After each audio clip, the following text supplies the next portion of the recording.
OTA practice is on, and Bryce is feisty.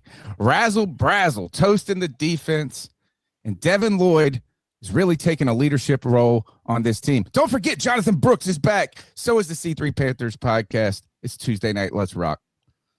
Tony Dunn, ain't nothing to it but to do it, brother. Let's roll. In a world where Carolina Panthers fans have an insatiable thirst for Panthers news and opinions, only one podcast roars ferociously. It's the C3 Panthers podcast.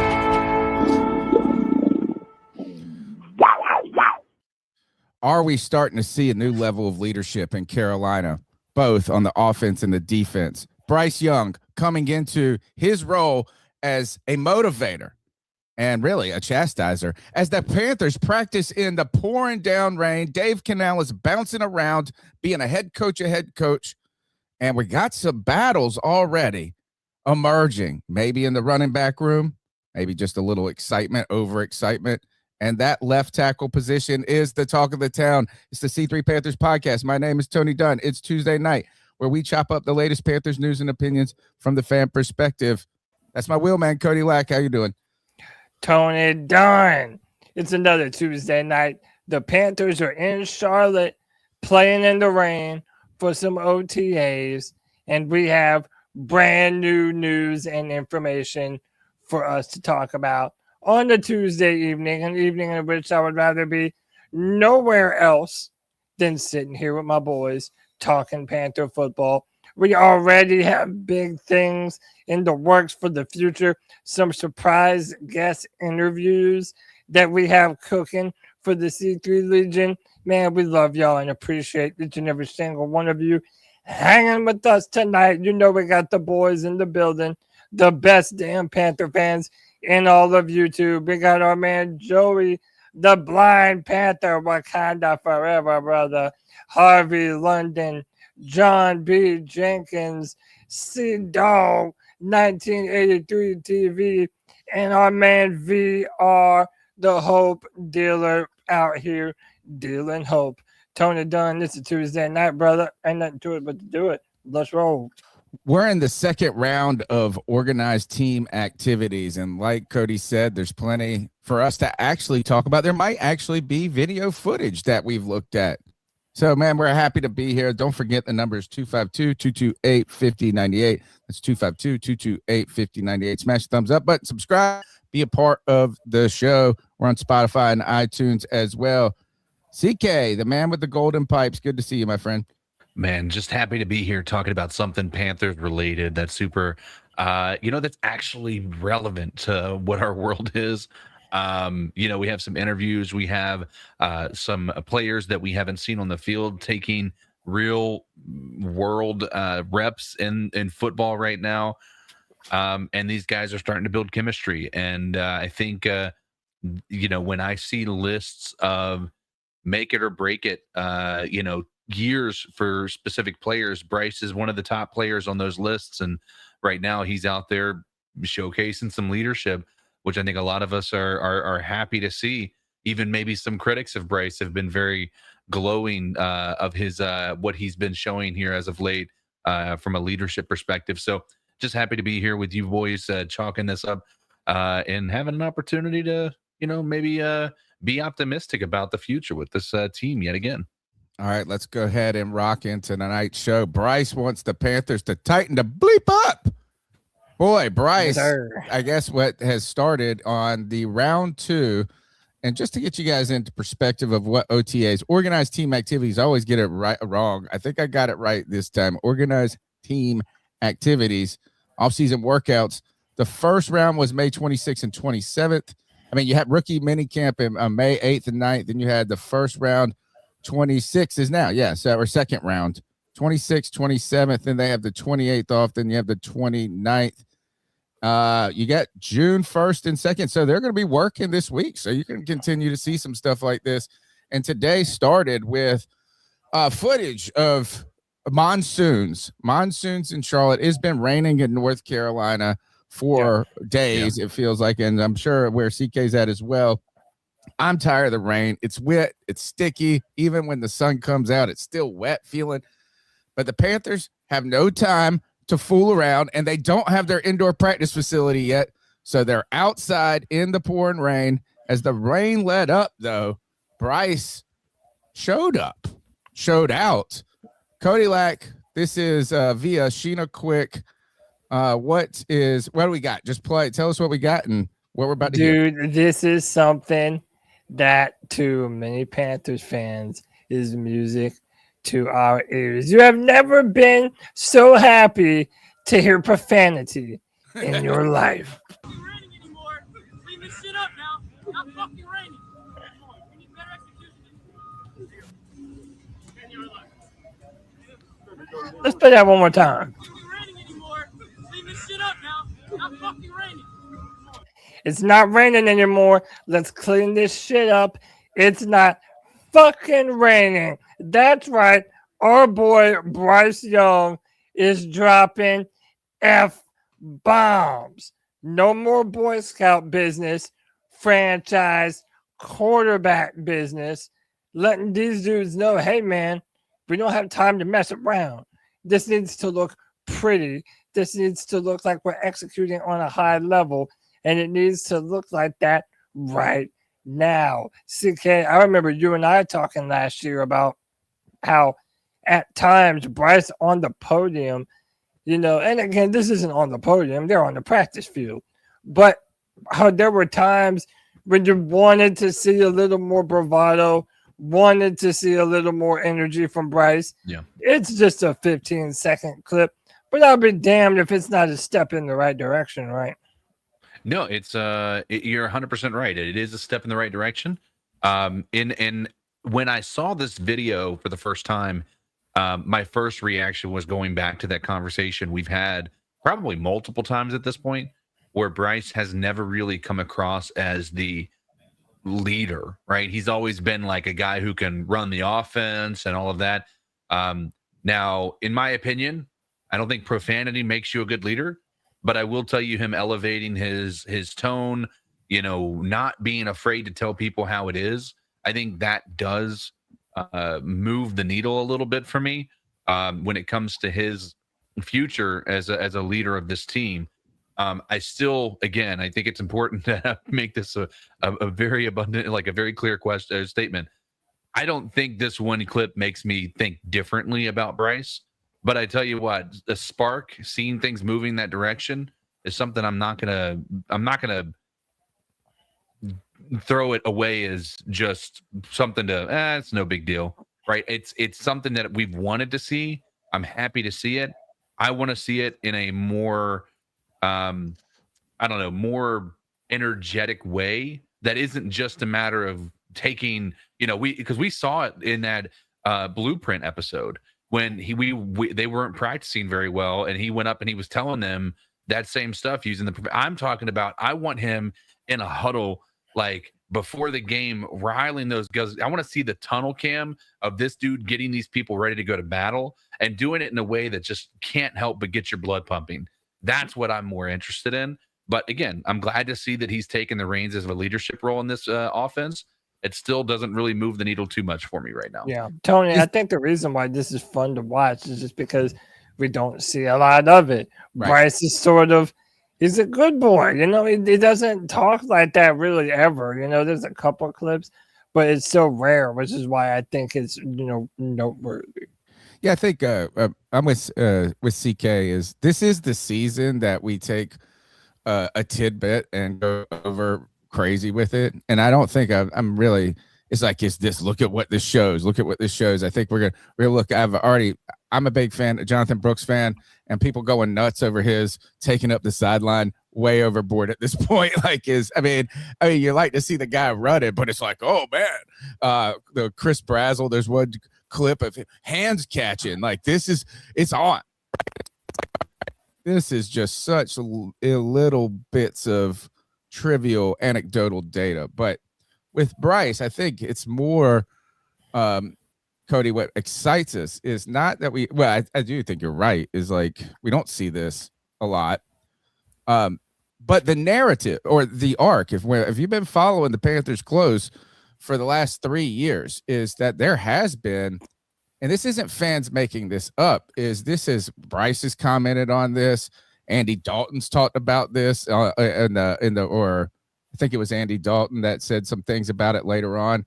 And watching, like Bryce had to learn, he's thrust in to a starting role from day one. He's a baby a child in this grown man's football league. And he talked about how, like, that it was almost kind of like a forced leadership role, right? Is like you're trying to be a leader, but you're trying to figure out what that means, what your voice is, how you're going to do it. And then he's had this adversity in the process that's kind of challenged some of it. And then you saw his progression over the second year, the third year. And I think he was on the Pivot podcast a few weeks ago, a month ago, or something around the combine or something like that, around the draft. And he was talking about, those challenges of him trying to figure out what that means to be a leader. Now, I'm with CK. It's just cursing. It doesn't make you all of a sudden a leader. But what I think is you start to see is that, and I think you're going to see this in a couple of areas on this team, is just sustained confidence or more authenticity and confidence. Is like it feels like get more comfortable, and Bryce is getting more comfortable with, like, this is my team type mentality, right? And not faking it. And so I'm hoping that's what it is. Let's go. I want to listen.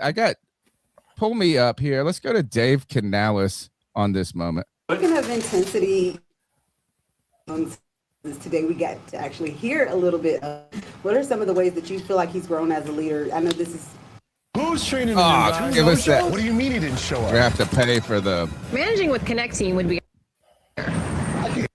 just a couple days into OTAs. Yeah, just total command of the system and knowing what he's looking for, the timing of things. And the more that he owns it, the more he's looking for specific things out of the tight ends, wideouts, and backs as the concepts come alive. And, I heard him get a little bit passionate about, we got a little bit of a monsoon for a second there in practice. And, once the rain had passed, he was like, hey, let's lock back in. We got to come up with these balls. And I think he said a little more language than that. But yeah, I just love it. I love the fact that he's taking ownership and the guys see that and rally around that, and something that they all appreciate. Dave, what's up with Bobby Brown? Okay, so that's Dave Canales on the intensity, but like he commented there, is that taking ownership and taking it in a natural, it's like it's Bryce's time. It's Bryce's time. Yeah. And so that's a good thing. It's year 4. I like that. This is good. That's all I got to say about it. Here, what else we got here on this? Well, no, I mean, again, it's one of those things that is special because when you think of, like, swearing and, like, getting really on to his teammates about execution, that's not necessarily the way that Bryce would normally go about it. But again, we're happy to see it, dude. And it's, hopefully it's a sign of things to come. Look at Bryce giving the thumbs up there. We approve. But so, Tony, you've been very excited about Jonathan Brooks. And I know you feel like the clip from OTAs is a bit overblown. And it is. But maybe is this a sign of things to come for Jonathan Brooks, with him making progress in the offense? So Jonathan Brooks took a handoff from Bryce Young during 11-on-11 and scoots about 30 yards into the end zone. Despite going into what is technically his third year, this was his first OTA practice in the league. As a rookie, Brooks was recovering from an ACL tear suffered in college. Then he missed the entire 2025 season with the second ACL tear suffered at the end of November 2024. So when he nabbed that screen pass on Tuesday and scooted up the sideline, reminding everyone of the field of his speed, it drew an immediate reaction. And then when he took a handoff from Young and cut one way, then the other, shaking a couple of would-be tacklers to break in the open field, shouts of excitement followed. Tony, you've been excited about Jonathan Brooks. I think we're all hoping, now that we no longer have Rico Dowdle to sort of fill into that bell cow role, essentially, that he kind of inadvertently stepped into last year, that maybe Jonathan Brooks is on the precipice of doing something really big and exciting this year. I think, you've talked about so much surrounding Bryce with a supporting cast, making it kind of not easier, but like we don't have any like these great tight ends right now. We've got one exciting second-year wide receiver who wasn't even practicing because of foot soreness. We could use like a surprise offensive presence somewhere, right? And maybe that's maybe that's Brazzell, maybe it's John Mechie, maybe it's maybe it's in the receiving group, maybe it's Coker, but like we know I think we're happy with Chuba Hubbard, but I think most people would admit that he's probably not going to get much better than he's been in a way. Like, as I don't think we haven't seen the next level of Chuba Hubbard overall. I mean, maybe he continues just to stay consistent, but he's better. He's average or better than average. It's not a knock. And now that you don't have Dowdle, and you did have a couple of games where it was really exciting, and Dowdle's putting up 200 yards on the ground or whatever, and multiple touchdowns and stuff like this, we saw how that juice can happen. But the Panthers weren't, you have people talking about drafting a running back again or going into free agency, or like there was chatter among Panther fans about that position group, and the Panthers stood pat. They stood pat. And I guess they're going to just kind of rely on, they're hoping that Chuba Hubbard is going to be the guy, and Brooks might be a surprise, a surprise this year, a pleasant surprise. He has all the tools, man. He could be, if this works out right and he stays healthy, you could get right back in the conversation that we were in at one point last season is it time for this guy to replace Chuba Hubbard? Yeah, and Tony, I think we kind of forget how big and strong and fast dude is. Like, this dude is every bit of 6'1", 225. I mean, this dude is fast and he is a bruiser. And I found this online today, and I felt like this was good context to reintroduce Jonathan Brooks to Panthers fans as a whole. If Jonathan Brooks would have been in this past year's draft class, he would have been running back 2 in this year's class. He would rank first in yards per reception, second in yards per attempt, second in forced missed tackle rate, second in yards per game, second in PFF grade, third in routes in yards per route run, third in first down rate, and fourth in yards after contact. I mean, these injuries have really hampered him to this point in his career. But when healthy, this is a premier running back talent that genuinely can do something special. And if our offensive line can continue to look like we did at times last year, with Lewis healthy, Hunt healthy, be it Rasheed Walker or Monroe Freeling, who we'll talk about a little bit later. Like, if we can get good production from the O-line, the sky really is the limit for Jonathan Brooks in 2026. One of the things I saw, and I don't know if it was last year when I saw it, because it was like Jonathan Brooks is coming back or whatever it may be, 2 years ago when he came in. I saw the stats that I think he played like 2 less games than Bijan and at the same school. Was it Texas or Texas Tech? It was Texas. Texas. Yeah, and like he had the same exact numbers as Bijan in less games, right? So you're talking about a guy that, in theory, I mean, is like a caliber of running back. I think that you could, in some worlds, is on the level of a Bijan Robinson. Now, obviously, Bijan has had an incredible amount of success in the recent year or so, and we're just talking about what ifs, right? But the other thing is I told you guys, I'm not the most X and O football fan, the most metrics guy or whatever. I still think the eye test works a lot of times. Like, I can just tell when the offense looks right, if the plays, you know what I mean? It's like, I don't know exactly how to describe, but you have there is a certain caliber of athlete that they stand out among NFL players. Yeah, even amongst other good athletes. Yeah. And I mean, you think of like Julius Peppers, is like he walks in the room, or Cam Newton, like he's like, these guys are freaks among a group of freaks. Yeah. And when you saw Jonathan Brooks on the field in those small moments for the Panthers, and he had a little bit of success, he just looked like he belonged. He looked like he belonged. And if he can get healthy, stay healthy. And you also have to wonder too, is like, what do these injuries, how do they affect a guy's physical ability? You know, does it hamper his speed? Does it hamper something? You know, is he going to be able to be the player that he was pre-injury? But you know, what they're doing with rehab and surgeries, I think it's possible. Here, let's go to Dave Canales on Jonathan Brooks right here. Oh, I got to hit share screen. Let me bring this down. So, all right, let me see if I hope we're at the right spot. Yeah.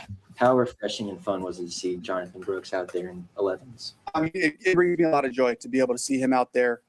Didn't see any hesitation, just a lot of speed and decisiveness in how he ran the ball today, and got him in the perimeter on a screen and made some good yards on one of our screens today. Just and not just me, but I think his teammates would say the same thing. They would be up here saying the same thing, just really excited to see Jonathan be out there and do what he loves to do. Has he added bulk to his frame?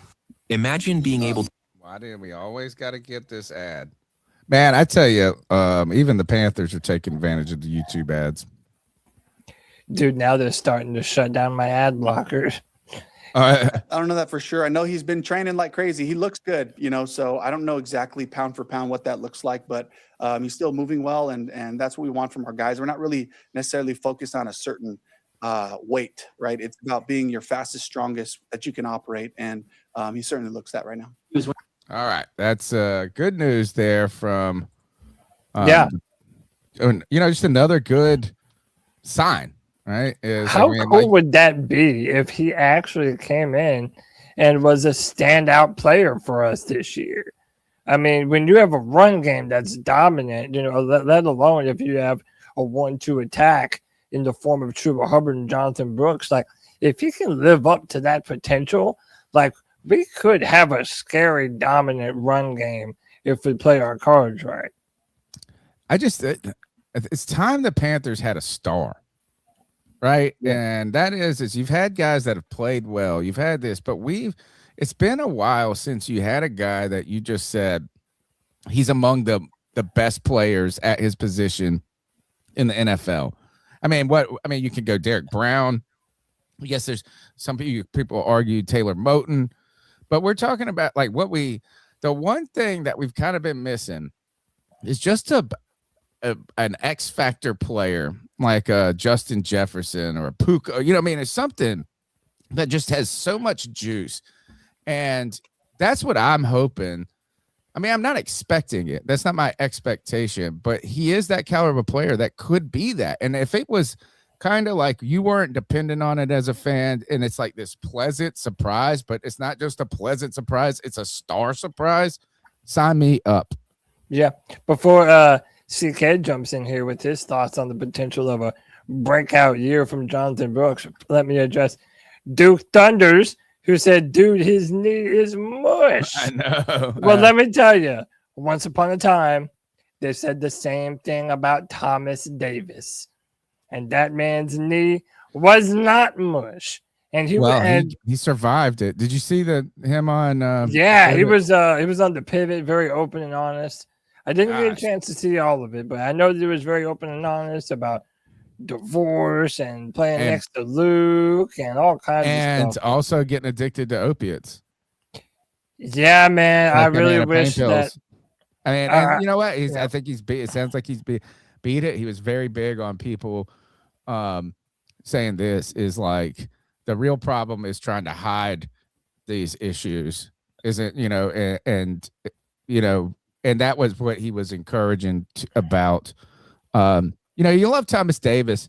I love Thomas Davis. I mean, he's one of these guys that like you're far-fetched to ever find somebody that doesn't like him, right? I was a little, I won't say off-put or not off-put, taken aback in a sense, because it just reminded me, is like, man, every one of these people are just regular humans.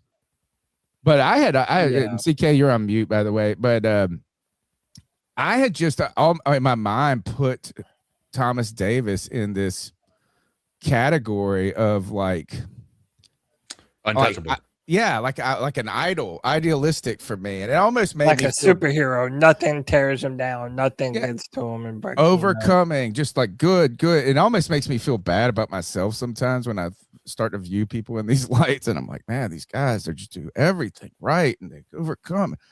And I was just a little stunned.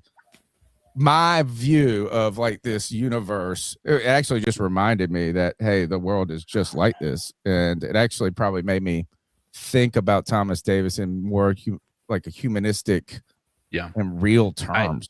I think that but I also didn't know that he got a divorce. Was that not something that he's in it right now? Yeah, I didn't realize, because she was like Kelly. Wasn't that his wife's name, Kelly? I think so.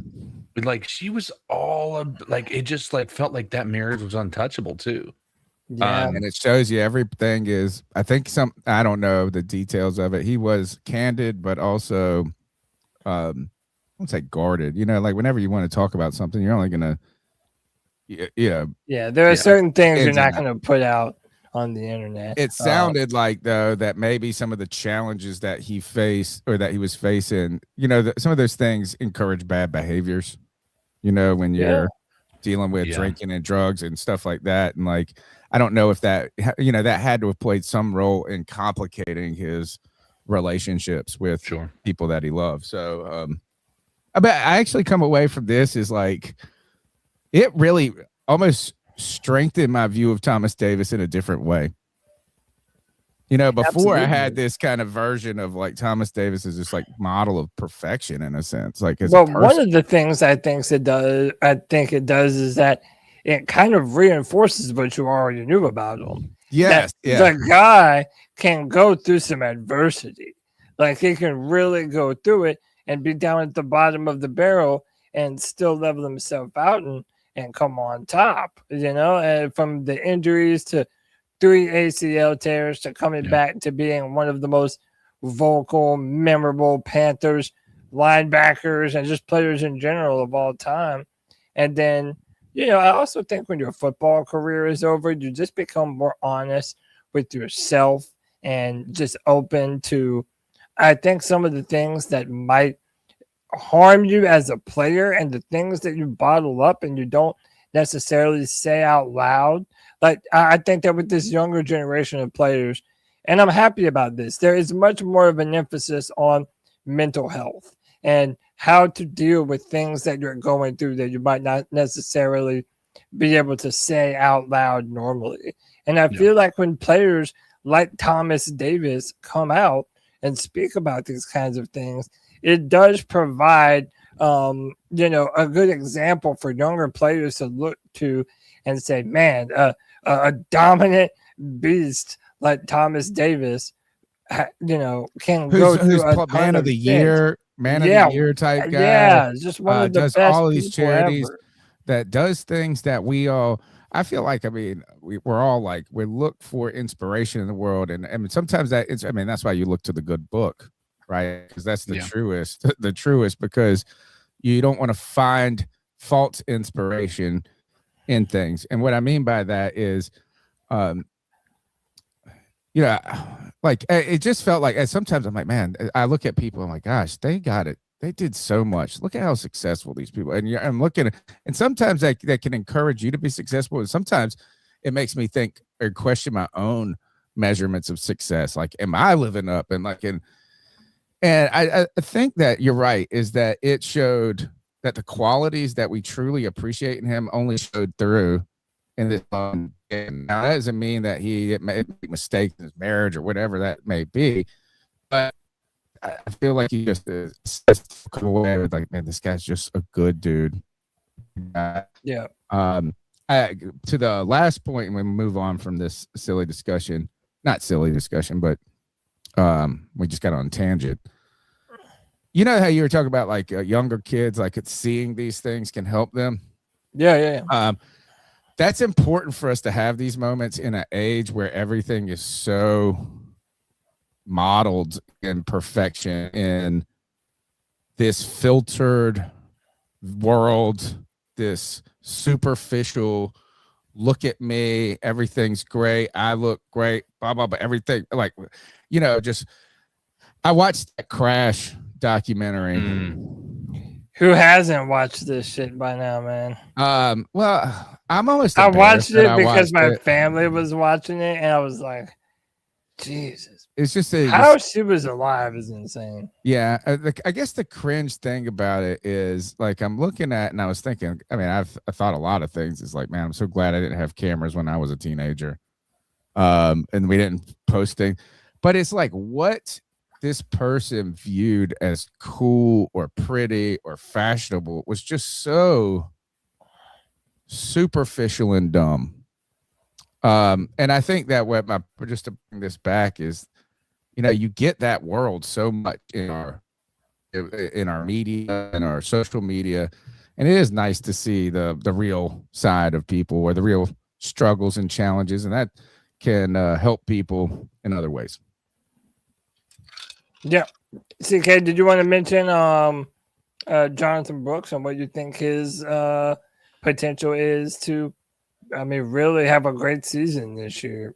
Man, I'm not ready to rule that dude out. I don't anticipate him having a very long career, but I think the dude can have a career that's good enough into one to maybe a second contract, or let me rephrase, a second outside of his rookie contract. So yeah, I mean, I think the dude absolutely has the potential.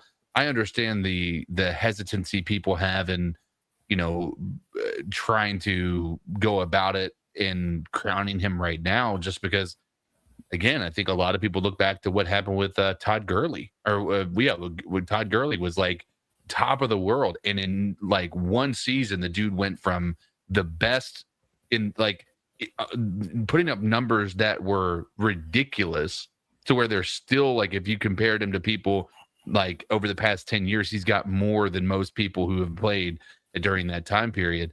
But he's just, I think that there's a chance that he can come in and just have a really good year, and then all of a sudden it's nothing because he's just playing with, you know, cartilage just being removed.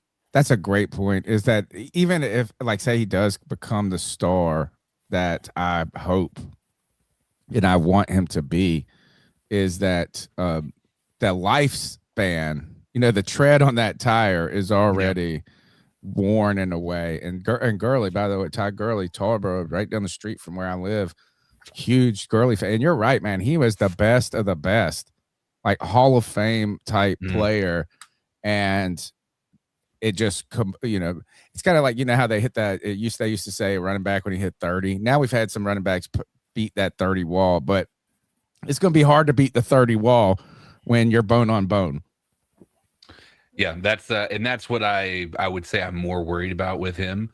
I'm not saying that it's impossible for him to have a good career. I actually am betting on him having one, a decent career. I just don't know if it's going to be very long right now. I almost wonder, what do you think about, I saw something with Christian McCaffrey, and they were putting up his stats, like a comparison of what he did in Carolina versus what he's done in San Francisco. And, you know, he's missed more games in San Francisco than he did here, I think. He's going to be an interesting case study of like, when does Christian McCaffrey, does that wall hit him? Well, the problem with his injuries is, like, I feel like they weren't the same issue, right? Like, it was, his issues felt like they were a multitude rather than just one. Right, the same needs. Yeah, so exactly. So I don't really think you could put that into the same category just yet. He's an every other year player at this point. It feels like he's great, and then he's hurt. He's great. He's hurt. All right, what do we got next, Cody? Yeah, man. So another exciting prospect that we have to speak about is one Chris Brazzell. Now, boys, for years we've been basically wanting that really fast speed guy on the exterior that can not only take the top off the defense, but can make the opposing defense fear the top being taken off. And I think that kind of speed on the field is really exciting to have and can open up a lot of avenues on offense. Chris Brazzell looked good in OTAs today. He drew a pass interference on Corey Thornton off a go ball from Bryce Young. The intensity was particularly evident during a team drill. Young loaded up to send one deep for rookie receiver Chris Brazzell. Defensive back Corey Thornton was on him the entire way, pumping shouts of super strapped from the defensive sideline while the ball was in the air, but Thornton drew a flag instead. The defense dissented, fighting the call. J.C. Horn threw the flag back to the official, and Brazzell ran off laughing. Thornton, for his past, vehemently denied the penalty, but did so with a sneaky grin and a quick subject change on how excited he was to be back on the field. It's only May, but there's a long road ahead. But the first day to set the bar for the energy level all summer long. Canales would go on to say, I thought the guys captured it, and we were able to get some quality football done. One, I love this, man. Just the energy of the DBs versus the wide receivers trying to get better against one another, making each other better. That iron sharpens iron mentality. But, dude, it just shows you, like, at a certain point when you're dealing with a certain level of speed, a defensive back has the option of getting burnt or draw the penalty to stop from getting burnt. And it's like, pick your poison. And I think Chris Brazzell could end up being one hell of a poison for the Panthers to have at their disposal. I think Kev in the chat he said, look, he's a rookie. Don't expect too much, right? Why you got to pee in my cornflakes, Kev? Let me be excited, bro. Kind of generally right is that we sometimes get overexcited. I think that Tet was like surprisingly good in a way. Not as surprisingly good as you wonder. Offensive player of the year. That's that's pretty good. Is Brazzell? I don't think anybody's expecting that. I thought this though is that we're talking. They talk about how apparent the speed is because he is fast as all get out. He's big and fast, and I saw a pass over the middle to Mechie who looked like he was streaking like fast as the lights out. And all I could think is that what we're not talking about is a big downfield play to XL in this moment. You put the dagger in the heart. I know. Sorry. The most I heard from anybody, I saw one video that said, "Here's XL catching a pass," and then another one said, "XL looked leaner." How about this? I think Brazzell and Mechie could cause some problems for some of these receivers that haven't been trending up. Yeah. I had a clip of Brazzell. Is it just him catching that pass? Yeah. Hands catch. Okay. He's in there. What else is he supposed to be doing? It's OTAs. What are you expecting to do? That's the dry season. So annoying. It's like, yeah, look at this. It's like, oh, look. Oh. But Tony, forget the hands catch. Look at how fast he gets up to top speed.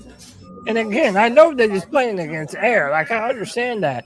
But that's probably 3/4 speed. The point that we're trying to drive home is that now we have a long, tall, fast receiver. Yeah, and dude, if we picked him up, we picked him up in the 3rd round. Like, if we have him for the next 4 years on a really cheap deal, like that, he could end up being the steal of our entire draft. Yeah, don't DJ Chark me. Don't DJ Chark me. All of us Panther fans are so fucking jaded from years gone by, dude. Do you remember how nuts we went over that one DJ Chark pass? It was like, oh, I was like, he's going to be a number 1 receiver. I was drafting him on my fantasy teams. Well, Kev, thanks for bringing that back up. To be fair, let's also take the context into consideration here. We went into that year. That was our first year together as a podcast, if I'm not mistaken. Yep. In real time. Yep. And first time going to training camp together. Bryce Bryce was the new quarterback. It was no more Matt Rule. Yeah, it was. So I mean, it was easy to do that because you were like, we have this, really good collection of coaches that are all like, head coach material or, previous players and everything. And so in hindsight, it's so silly because we were so excited. So I forgive you for having that level of optimism about DJ Chark because we all did. You got to keep in mind, he wasn't a bad receiver in Jacksonville. Like that's a good point. He had some big time plays over there in Jacksonville. Yeah, it wasn't bad. We were like, oh, if he gets the opportunity, we need it. It kind of showed us it was less about what these guys were doing or those guys were doing and more about the abusive relationship we were coming out of at the moment. And like anything was just getting our blood pumping. Yeah. But where was I? Oh, I went to my son's. Shout out to my son. Graduated high school this past Friday. They had graduation, and the guy they had nominated a teacher from the school to do the commencement speech, right? And it's like they do this every year. They call it the last lesson, and one of the faculty members gives something. And this guy has been teaching for 38 years, and he didn't start teaching until he was 30. He's been a coach. He's been a big in coaching. He's an English teacher, but he's coached baseball, tennis, and not just at this school, at other schools throughout the state. And he was talking about. It's funny because it's a Catholic school, and the guy started off the speech by saying, "The first time I got married." And he said 18 months later, and he said, "I'm never getting married again." He said, "God laughed." Then he said the second time. Anyway, so he goes through, he talked about all these things in his life where he thought something and he believed something, and God taught him a lesson, and sometimes with blessings. My dad always says God teaches you lessons either with with blessings or a baseball bat. And we were like, oh man, what can it be? And then boy, did we get the baseball bat lesson that year with the Frank Reich debacle. Don't forget he is the offensive coordinator for the New York Jets. What? I didn't know that. Yeah. That's going to be hysterical. It might, or they might actually. I thought maybe he might actually be good to be a coordinator with a guy like Geno. Yeah.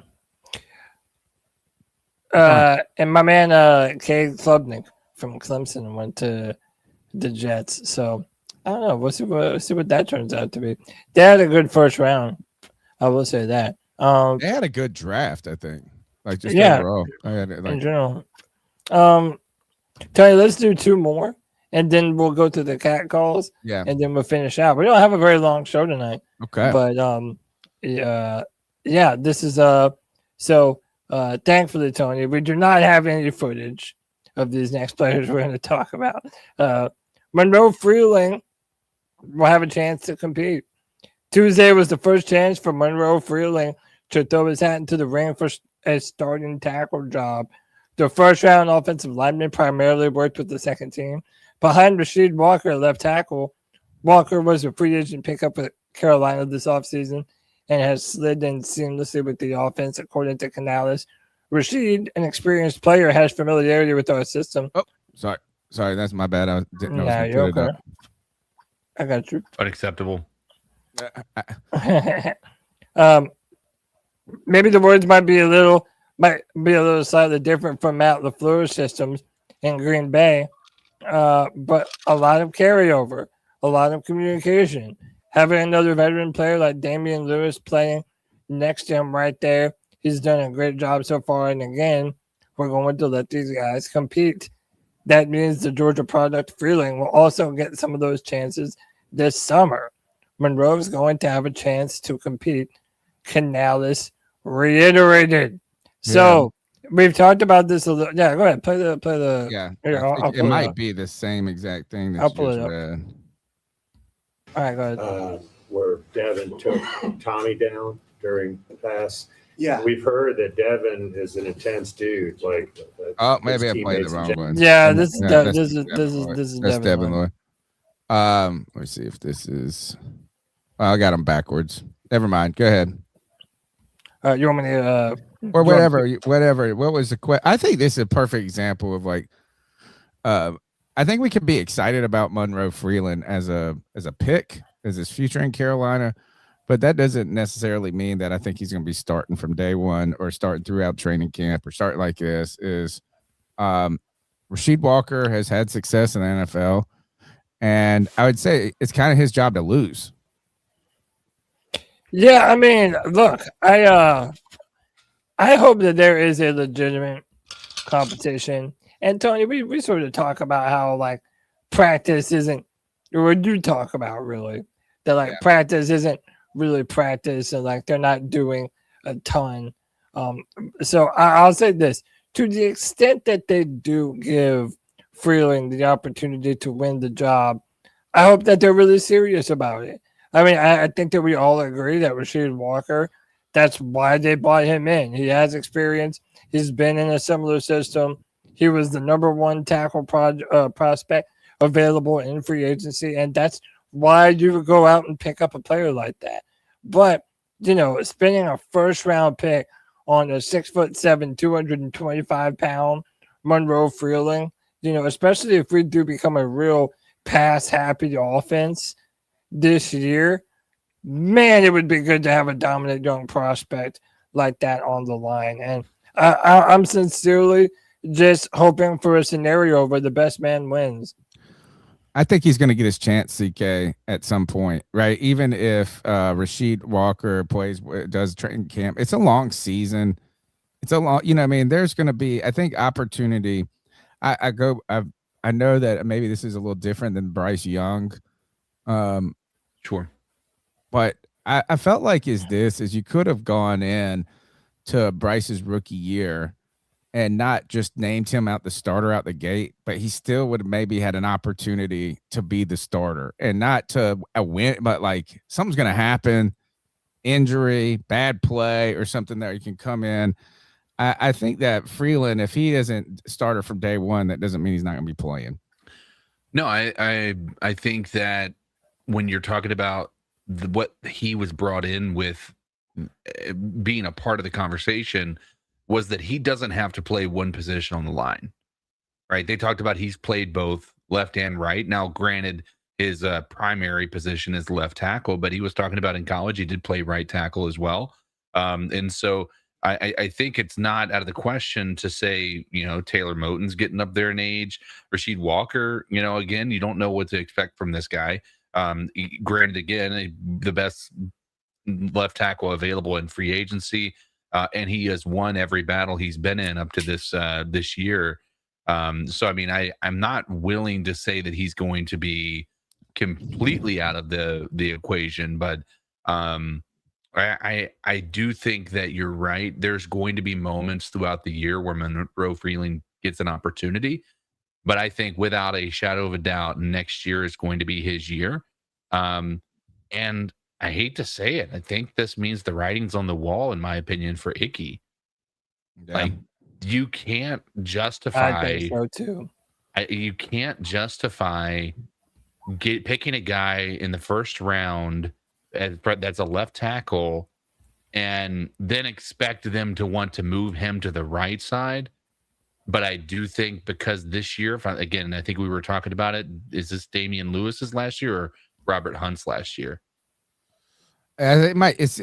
I think it's Damian. If either of them is last year, it's Damian Lewis. But I think he do might you have gotten also a 3-year deal because I know Robert Hunt. I think Robert Hunt signed a 5-year deal with the Panthers. like do you see how frustrating it is, man? That I for so long wanted the Panthers to give Icky a shot at left guard, and now we will have no time to see him do that. Like, imagine if we could have Monroe Freeling at left tackle and Icky at left guard. I don't think that's out of. But how would but let's go with that, Tony. How would we see that? You would have to essentially move on from either of Hunt or Lewis last year, and then give Icky, because he's going to be at the end of his contract. You're going to have to give at the end of his contract. So right, you're going to have to give him a 1-year prove it deal to be the starting guard at either position. Or you don't give him you give him a friendly, bring you back on the team, be a rotational player guy that can maybe find a way to show that you could be the starter in the long term. That's what I think the Panthers do is they bring Icky back and it says, look, it sucks what happened to you, this and that. But who else is going to take you? Are you really going to go out there and get a starting job we bring you back on a 2-year cheap deal or 1-year cheap deal? And you say, man, you could find an opportunity to be a role player that maybe has an opportunity to show you can be more than that. I think the only flaw in that is I don't think that this 1 year is going to remove people from being in the market for Icky next year. That doesn't mean that I think he's going to be getting paid some crazy number, but he's going to be getting paid more than we're willing to pay him as a backup or a rotational guy. Okay. Because his last year on the field was not bad. Like, I would say it's in the better half of the league. And there's going to be a lot of left tackle hungry teams out there, especially as the year goes on and you start to see some of these guys that aren't really that good causing their quarterbacks to get injured or something along those lines. I think they're going to put a premium on the position at some point. And, there's a good chance that Icky will not take a prove it deal because, to be honest with you, this could be the last chance he gets to get paid if he can't stay healthy. Yeah. I mean, what options are even going to be available for him? What would his market be like if he did decide to test the open market and go be a tackle somewhere else? Like, do we really think any of the other $4 million 1 year? Right. So it might, but I think the numbers are even less than that. If you wanted to get cheaper and move on from either of Hunt or Lewis, I think that you give Icky like a 1 or 2 year prove it deal that's really incentive laden and let him prove that he can be a dominant guard. And I've said this forever. I never felt like a Kevin Kwandu had those dancing bare feet to be able to live on the outside and pass protect one-on-one, even though he did have some good moments. I feel like the man is a bulldozer, strong, solid as a rock. He needs an opportunity to play guard. And I genuinely still think that he has the potential to be a all-pro level guard, but we just have to hope that he happens upon an opportunity to do so. Or one other way, I guess, would be for him to be healthy enough to get through when they put him on the PUP list to start, and you get basically 8 weeks. And if he could come in at the 8-week mark, you put him on the roster, and you put him as a guard that is going to step in if somebody gets hurt, and somebody gets hurt or something like that happens, and then he shows that he can be effective. That would be a way for evidence on that. I think. Let's go to the cat calls, Cody. The number's 252-228-59. I was going to say, you want to just do the last one? It's just injury updates, and then we can hit all the calls. Let's do it. So, just rounding it out. And by the way, the majority of this info that we're reading from is from Cassidy Hill from CarolinaPanthers.com. So, shout out to her. A few injury updates of note. Defensive lineman Bobby Brown was working with the rehab group today, thanks to what Canales referred to as a calf injury. Bobby got a calf a couple weeks ago. He's doing great. He's in return to play. He's really close to being back out there. We've got to be smart with that stuff. These aren't things that we want to linger.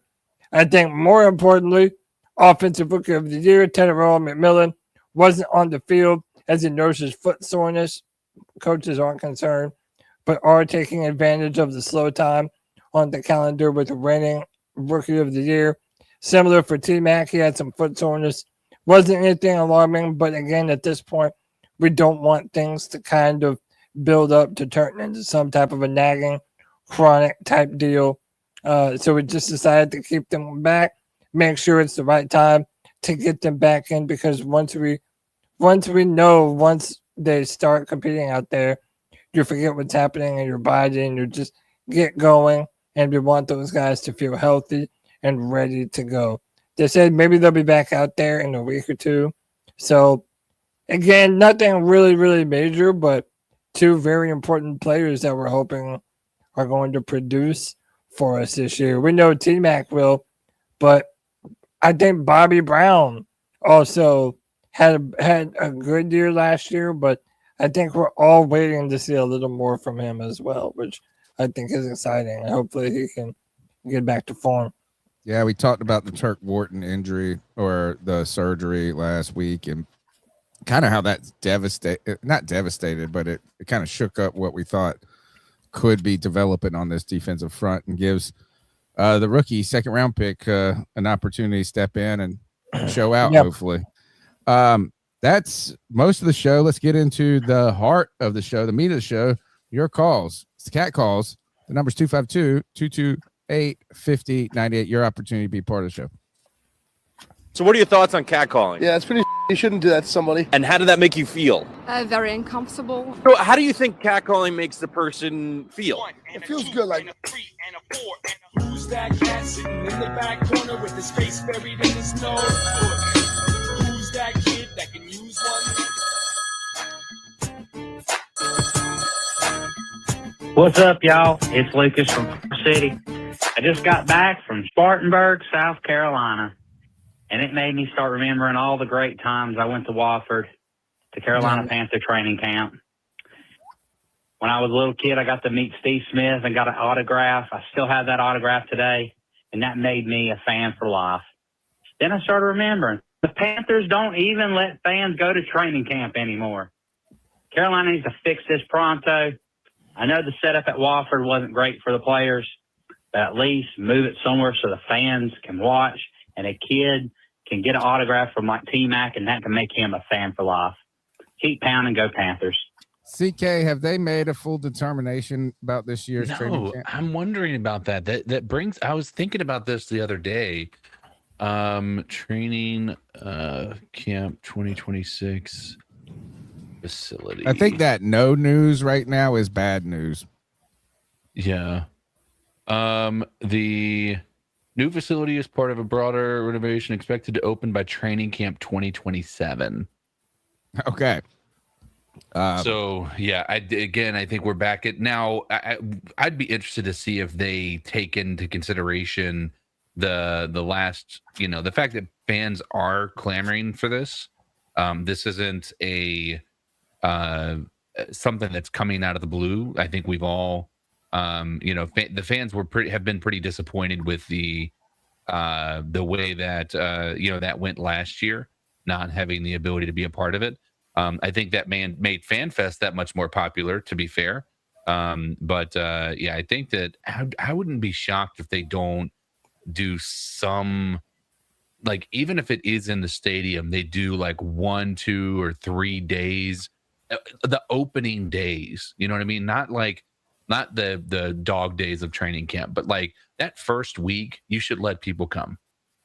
And then after that, I understand not being able to do that. I don't even. The only thing they argue is like what parking and where people are going to go is. I thought Wofford was great for the fans. I think I like it better than I like FanFest. I like, in some ways, I like it better than not going to a game. Like I love going to a game, but I'm very content watching the game on TV with replay, air conditioning, all of this. there's something was like intimate about training camp to where, I like where you can kind of pick what you're going to look at and what you're going to focus on. And you can, it seems relaxed for the fan, but involved and close. I think maybe it's that proximity is like, you're right there. Yeah. Almost right beside the players. Well, it's also that you're seeing the team before other people see the team. Right. It's the intimacy of it, but it's also like, you're a part of this team's first moments of developing this year. And, I think that there's something special when you can do that. But I do think that there's something also really cool that I'm going to be missing out on. And that's the ability to take my son to go enjoy this. Even though he may not enjoy it at first, but like just being able to take him down there and throw the football back and forth with, other kids and have it be like a moment where I can turn him into a Panthers fan. Like outside of FanFest, like there's nothing that allows me to do that very effectively, at least so far, without just the game day experience. And that's hard for a young kid too. I mean, not hard, but like you have to teach them the game so much in that moment.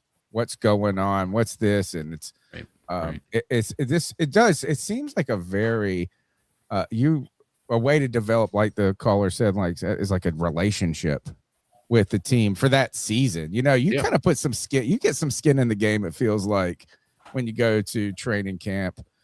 That I like it. I miss it. Now I thought I had heard that it was going to be last year and this year that they didn't have any fans. And then next year, they're going to have facilities for people. But if it's in that indoor practice, there isn't going to be anything. Yeah, I don't think there is going to be this year. No, I mean, what CK is saying, it sounds like the facility won't be ready unless they're doing it somewhere else. And I think even when they get this practice facility, I think you won't have the access to training camp like you did in the past. It's not is really the practice facility going to be set up for 8,000 fans to come and sit around and on the outskirts? No. I don't know. I mean, go ahead. And the upside is there is going to be an indoor facility, so it won't be so problematic for the sake of being able to actually being able to enjoy it.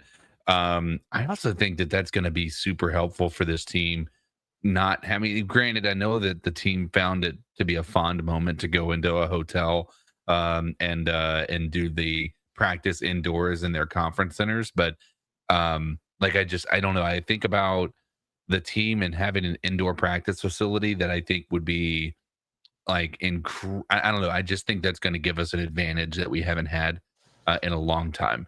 I think there are teams, CK, that have indoor practice facilities, but still go and do their training camps in different places. Yeah, they do. And that's the part that I've like the fact that they know that they're not going to have training camp available because they don't have their practice facility up and running, but they're not willing to go somewhere else to do the training camp is just like, it's almost a spit in the face to the fans. I think so. It's disappointing at the very least. There's so many teams that go off campus to have their training camp. It doesn't seem like it'd be too difficult to find a partner that's willing to let you come and do the training camp there. Doesn't have to be Wofford. I know it's such an injection to a local economy too. To have people come. That's why I don't believe. I think this is that if they're not even taking measures like that, I don't expect training camp, even when we get the practice facility, to be more extremely accessible to the fans. Like they might have some moments, but not like this. You can go and see it was almost like a 30. You could go for 2.5 weeks and watch whatever you wanted to watch. Yeah. So I don't expect it to it might come back to the culture some, but I don't think it's going to be like a focal point. In the future, I think it would be a miss. I think they're missing if they don't have something this year, they're missing when you saw here's what I predict. Okay. they are going to realize what happened at the end of last year, and they're not going to. I can't imagine that they are going to miss out on an opportunity to let the fans be energetic about this team for the first time in over 10 years. Build, You know, Is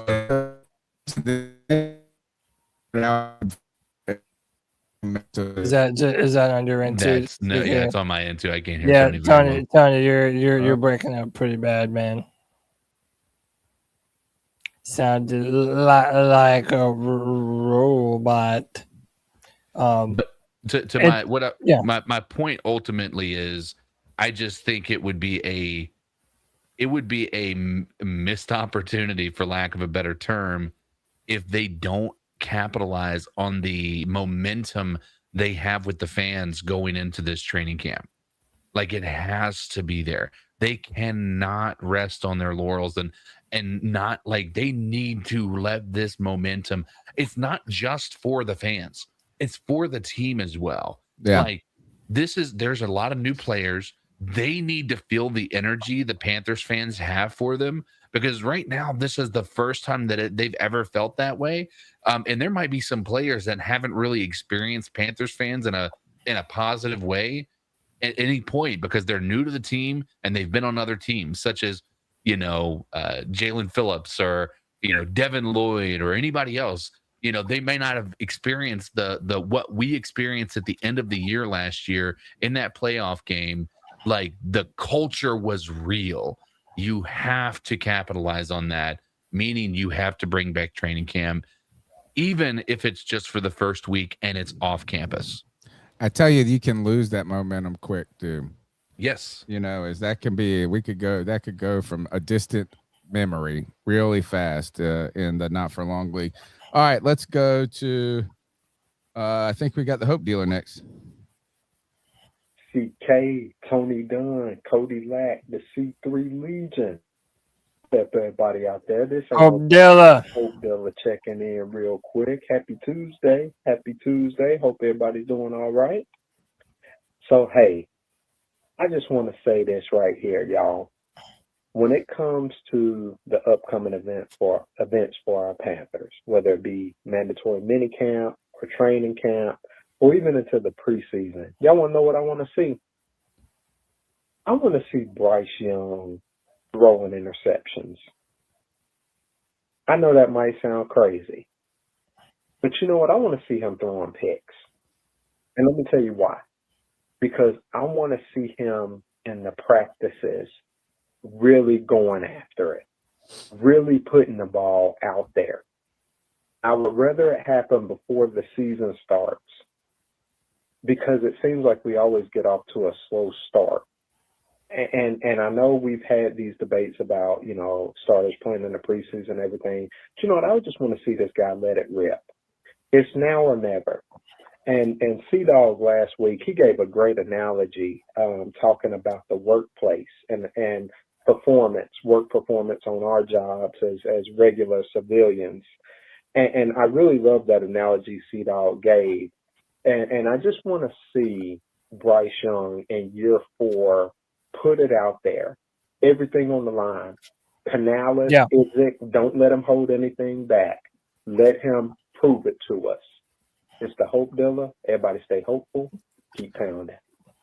Can I piggyback on what I think the Hope Dealer means, boys? So, one, not even just in training camp and preseason, right? But you know who has the most interceptions and turnovers of any quarterback since 2018?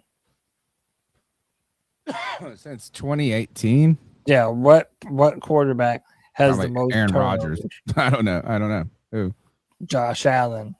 Oh, yeah. And many people would consider him one of the very best in the NFL. And I think the point that he's making is when you're throwing interceptions, you have that Brett Favreism to you, that you're willing to push that bitch. You are trusting of your arm and your abilities to push a ball and put it into a tight window and get the ball downfield. And, you don't want your quarterback to be reckless with the football, but I understand the sentiment of being aggressive with this offense, being a high octane attacking, passing offense is what I think VR is talking about. And I agree with that, especially if it's early on. I'm not tripping over no interceptions. Do it, man. Push it. See what you're capable of. Like training camp, OTAs, that's when it's time to do shit like that. So I agree, man. Shout out to the Hope Dealer. All right, let's hit the next call. It's John B. Jenkins. Hey guys, John B. Jenkins calling in with a weekly update on alternative football leagues from around the world, and I am calling in with an update on the Wrocław Panthers. Yes, the team that started it all. The Wrocław Panthers have started play again in the new league, the American Football League of Europe, or the AFLE, or the League Europe, as some people are calling it. They played this weekend in London against the London Warriors, beating them 41-21 with our new quarterback, Jameson Wong, who is an Asian American quarterback from Cornell University.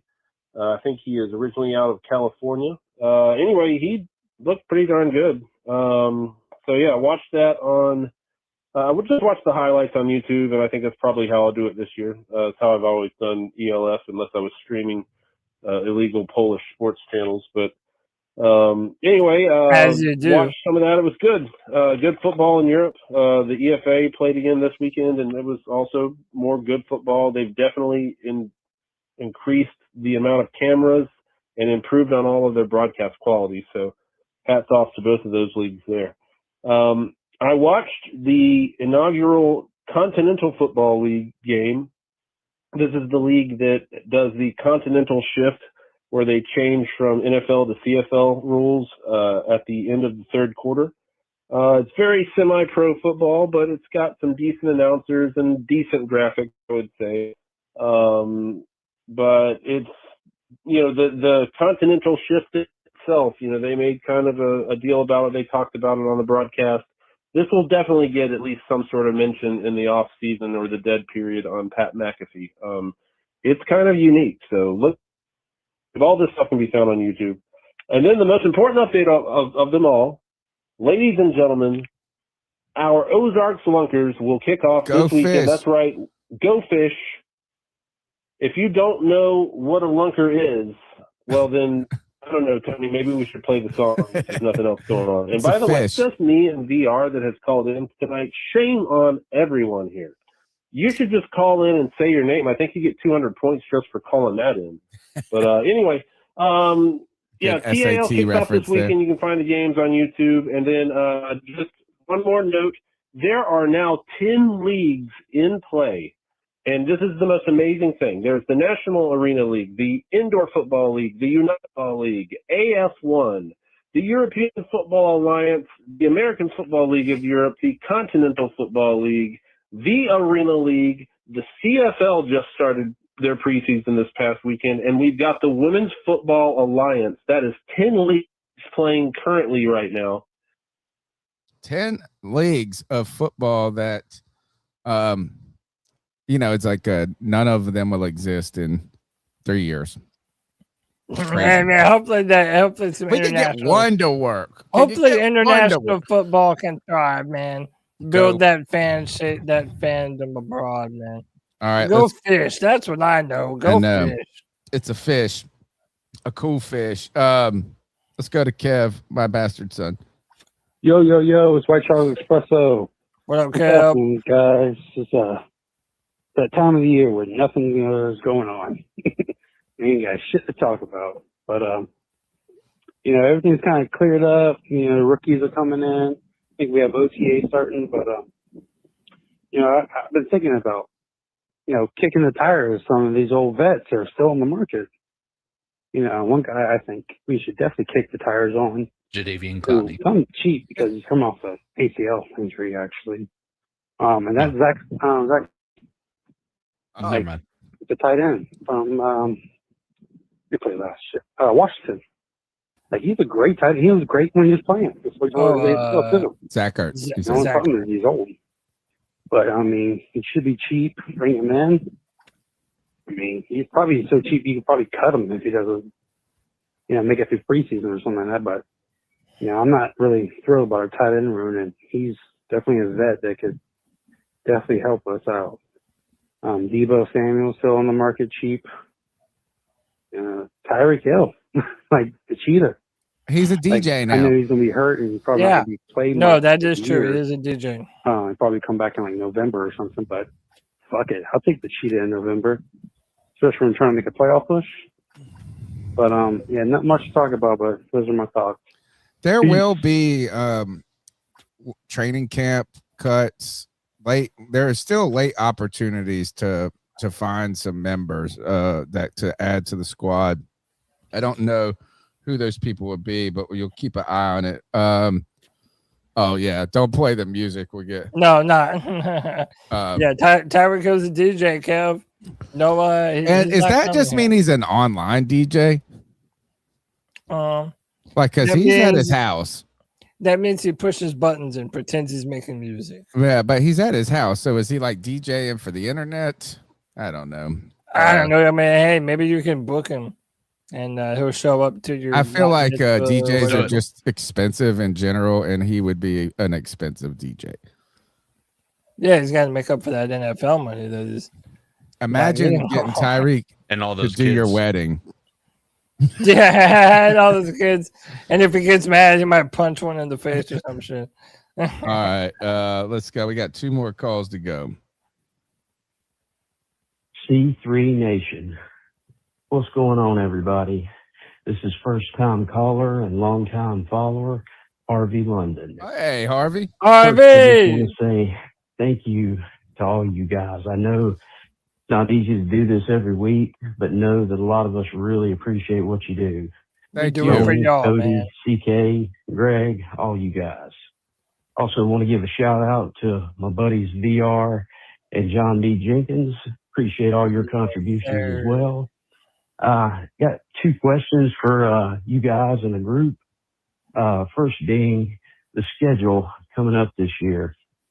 Wondering if everybody generally thinks that we're going to be able to repeat as champs with first place finish and the tough schedule we got ahead of us.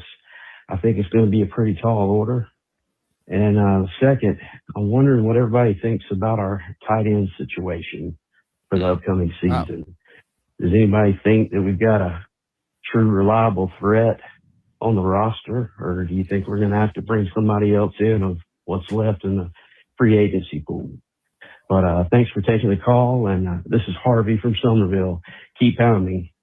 Let's start with the tight ends real quick. I'm good. Yeah. The tight ends is first you get Kev talking about potentially kicking the tires on an old guy like Zach Ertz. He said he wasn't necessarily thrilled with the tight end group. You saw Bryce getting frisky today, and they said it was at the wide receivers and tight ends. Kind of. I mean, I guess that's who he's going to be throwing to, but like I heard that mention. I did hear that Jatavian Sanders is practicing, even though he had that ankle surgery. Lackluster group. It doesn't, is I don't know. Is that look? They didn't draft. They've avoided this in the draft. Can the Mitchell Evans guy become a bigger player this year? I think is one thing to look at, but I don't think anybody looks at this offense. And you always wonder, do they even want the tight ends to really be a big part of the offense? Mm-hmm. Well, but you know what, man? Look, maybe this is controversial. I don't think we need to do jack. I really don't, man. Like, if we passed up on one in the draft, we haven't signed one thus far in free agency. David Njoku, he went to the Chargers. It's like, dude, look, I liked the advancement of Mitchell Evans last year out of Notre Dame, what he was able to do. And I also think Tommy Tremble and Jadavian Sanders could still be meaningful contributors to this team this year. Now, I know that not everybody's, hip to those names, but I also think we have to realize that when you have players on a rookie contract, it is your job to use every year of that contract to develop them to the best of their ability. You know what I mean? Like, this is an opportunity for these players and to continue to grow and get better with new players around them. With we have a new play caller in Brad Idzik. Let's see what that does for these guys. I mean, maybe I'm alone in this, but I do not have this this feeling or need to go out there and fix the tight end position. I think that we like the guys that we have, and they're serviceable for this year. And we might not have seen the best out of Mitchell Evans or Jatavion Sanders. Yeah, I think I'm not willing to give up on this group. I mean, we have a lot of young players that I think show some promise and potential. But again, we're back at the other conversation we continue to have, and that is, I don't think that Dave Canales' offense implements tight ends very much. It certainly seems like they haven't made it a giant priority, right, CK? Yeah, and let me ask you, because I mean, again, these are questions I've never once went back outside of highlights to watch Bryce Young Alabama highlights, but I don't get a lot of I don't like what I did watch. I don't feel like I remember very much as far as connections with a tight end. So like it almost could be a Bryce Young issue. Like he may not find tight ends to be a preferable target. If that, I mean, again, you guys might probably know more than me, but I wonder if that has anything to do with it more so than just Dave Canales. But a lot of people, when we got Dave Canales, they were talking about how they didn't know how to use, what's his face that's in the Tampa. Well, they have two. One's got they have two younger tight ends. I felt like they had some production. CK, I don't think anybody knows. I think that's what it is. I think that you have questions. You're just throwing things against the wall to see what sticks in the speculation. Yep. Is it the Canales offense? And it's not like he was banging the table. It seems like to get more offensive production out of the tight end group. Then you've got, well, we haven't seen Bryce really utilize a tight end that much. I mean, all of those are true statements, but it really then feels like what Cody was talking about is that obviously the GM and the head coach didn't feel like that adding there would do more to this team than adding somewhere else. Yeah.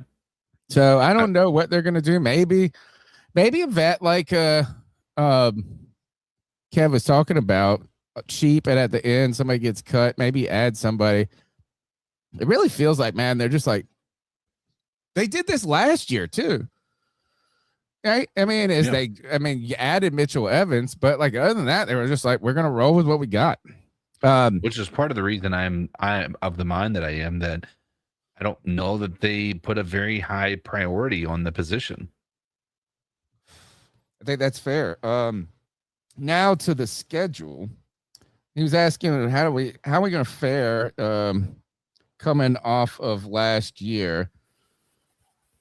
Look, we backed in as division winners. I think what the desire, the expectation is for us to seize the division. Now, when it just comes down to my feeling about this schedule, is I think the Panthers can be competitive. I think what will determine, I mean, obviously we're going to chart our own course, but the outside of our division schedule is difficult enough to where if we're just trading blows in the division, it's going to be a problem for us. We're going to have to put the Falcons to sleep. Yeah. And hopefully 2 teams to sleep. But if you have a 3-way race in the division for first again, or whatever it is, that is going to be problematic for Carolina, I think, because it's going to put so much pressure on their outside of division schedule. I think the Panthers need to do better than split the division this year. Yeah. I think they have to have a winning record and really try to be something in the effect of maybe 4-2 in division games. To me, it's one of those things, man, where most of the media in Vegas, they don't feel very high on the Panthers. They just don't. So, most people saying that the Panthers will or could be a good team. It's basically fans like us who are just, winning on a hope and a prayer. Yeah, and just saying that we have the opportunity to do something big this year. We have a first place schedule that we earned. We play the Broncos, the Seahawks, the Steelers. I mean, we play the Bears. We play some really good teams. So I don't know, man. I know we gave our earlier or way too early predictions, but I think that I'm just looking at it as an opportunity to really prove and show who we are. Because I think it's going to be a scenario where either we are a contender and this schedule is proving us why we are a contender, or we might be looking at a top 5 pick. Yeah. Well, or middle of the pack again. I kind of don't see middle of the pack. I feel like it's going to be either or. I just want to say, I think there's going to be one game at the end of the season that is going to kind of be a moment where it's like a lot's on the line, and that's going to Pittsburgh. I think that Pittsburgh game for the Panthers is going to be like, if that game matters, then you've done enough in your division, outside the division, and you have an opportunity. I just saw this come across my Twitter feed. This is an old throwback to 1995 or 96. Like, they're playing at this is the Clemson Stadium, I think. Maybe. Not sure. Yeah. Check this out. This really happened.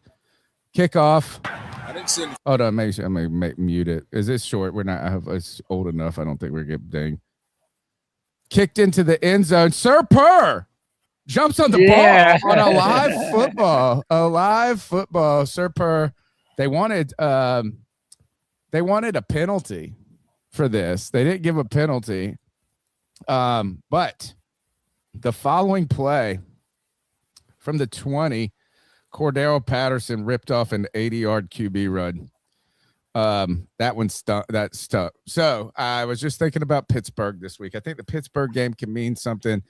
I think the division you have to be going after the division guys and be competitive. Like I think that we got to have this is that, we need to be beating the teams we're playing, but we also need to be kind of hoping that 2 teams in our division aren't good. If you have 3 teams in the division that are good, that just makes it difficult. Yeah. We need Tampa. We need Atlanta and Tampa to be trending down and Atlanta to be stinky. That's what we need. All right. They've all revamped. Did you see Bane, their first round pick? Did you see his helmet he got? He's getting his face mask. Yeah, he's getting like the actual Bane. Yeah, that's cool, man. I like that. I like that. Yeah, by the way, shout out to the Hope Dealer. Says move into guard. We need guard depth next year. Appreciate you, brother. That was in Charlotte. Thank you, Harvey London, for clarifying that. When Sir Purr jumps on a live. You muted yourself. Oh, no.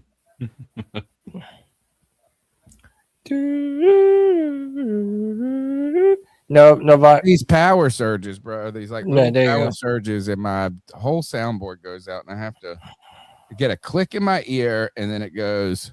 All right. Let's go to Anthony from Charlotte. Yo, what's up, C3? It's Anthony from Charlotte. Hope you'll What up, man? Tuesday, man. Just calling in live from the show. Just wanted to give thoughts about today. Obviously, listened to the pressers today. It was good to hear Canales speak on kind of his new approach as the actual head coach. I think it was pretty obvious. Like, he was making it very clear, like last year, he probably wasn't hands-on as much as he needed to be, and more so wasn't paying attention to certain parts of the team, which is still important, like as a head coach. So I'm glad he cleared that up. as for the rest of what he said, like kind of coach speak, you can't really dissect any of it. Like what he says about Bryce or, oh yeah, he's looking good, you know, all that stuff. It's like, it's hard to like take any of that seriously. But overall, like in terms of actually Bryce, I was really happy with what I saw today. Him cursing out people. Like it feels like the last 2 years,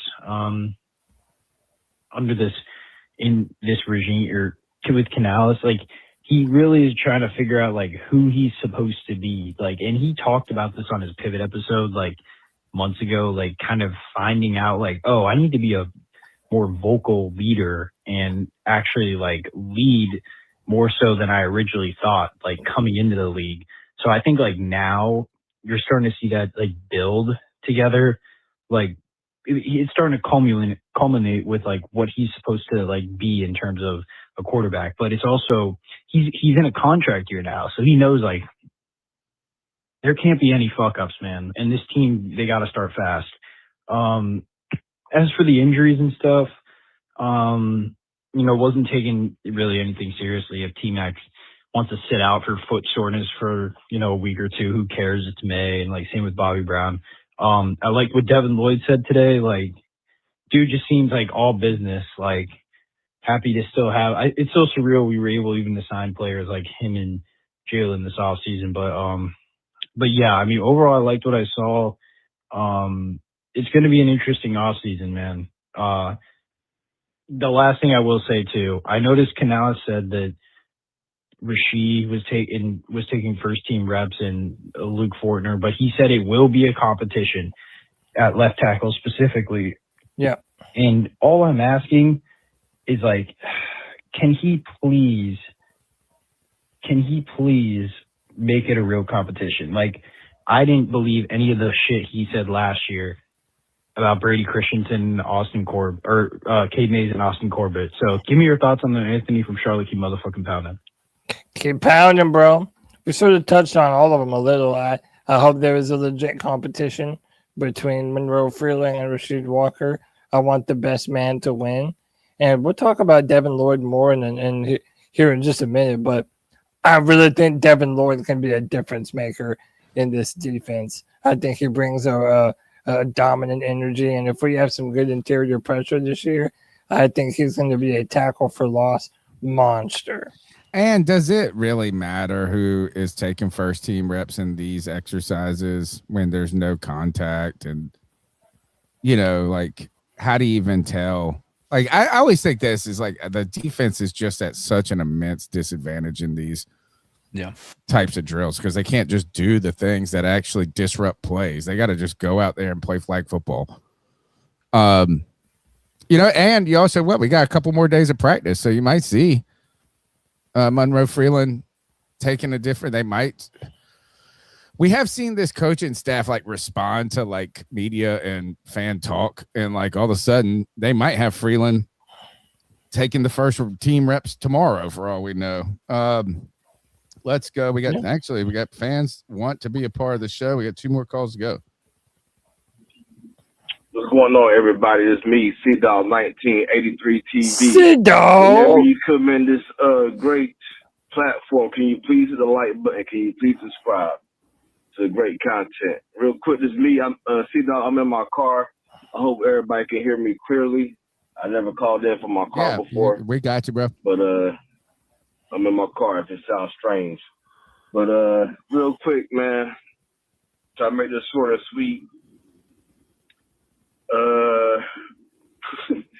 This whole Bryce video and everything, and real quick, man, but it was to me, for me just being what I say Bryce Young has to do and be this upcoming season and everything.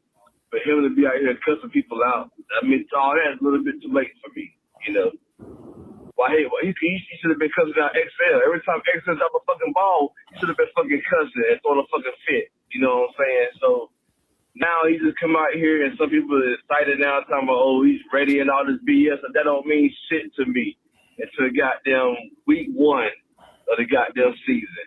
And we'll see, Has he turned a new leaf or turned a new chapter, But I really don't give a fuck about this goddamn video today. You know what I'm saying?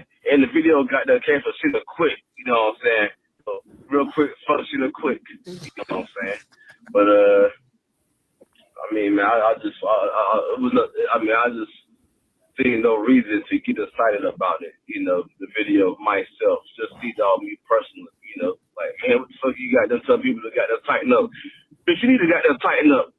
Brian need to tighten the fuck up. But you ain't did shit since you got them been here. What the fuck make you think you got them being practice, got them yelling and got them barking at some goddamn body? Bitch, you ain't did shit. Bitch, you ain't got no Pro Bowl, nothing. No Rookie of the Year, nothing under your fucking belt. To be in practice, fucking tell somebody to tighten the fuck up. Bitch, you tighten the fuck up with your goddamn quarterback play, bitch. The fuck? You got them talking about here, man? This little short motherfucker. Goddamn. Goddamn pump his goddamn gums that goddamn practice. And he ain't did a goddamn thing. Talk about practice. Fuck. He ain't did a goddamn thing in the league. None of my goddamn eyes. Somebody in the comments about here. put after he overthrew a But ball. anyways, man, I hope everybody have a great week. Whenever you come in here, can you please hit the like button? Can you please subscribe to the great content?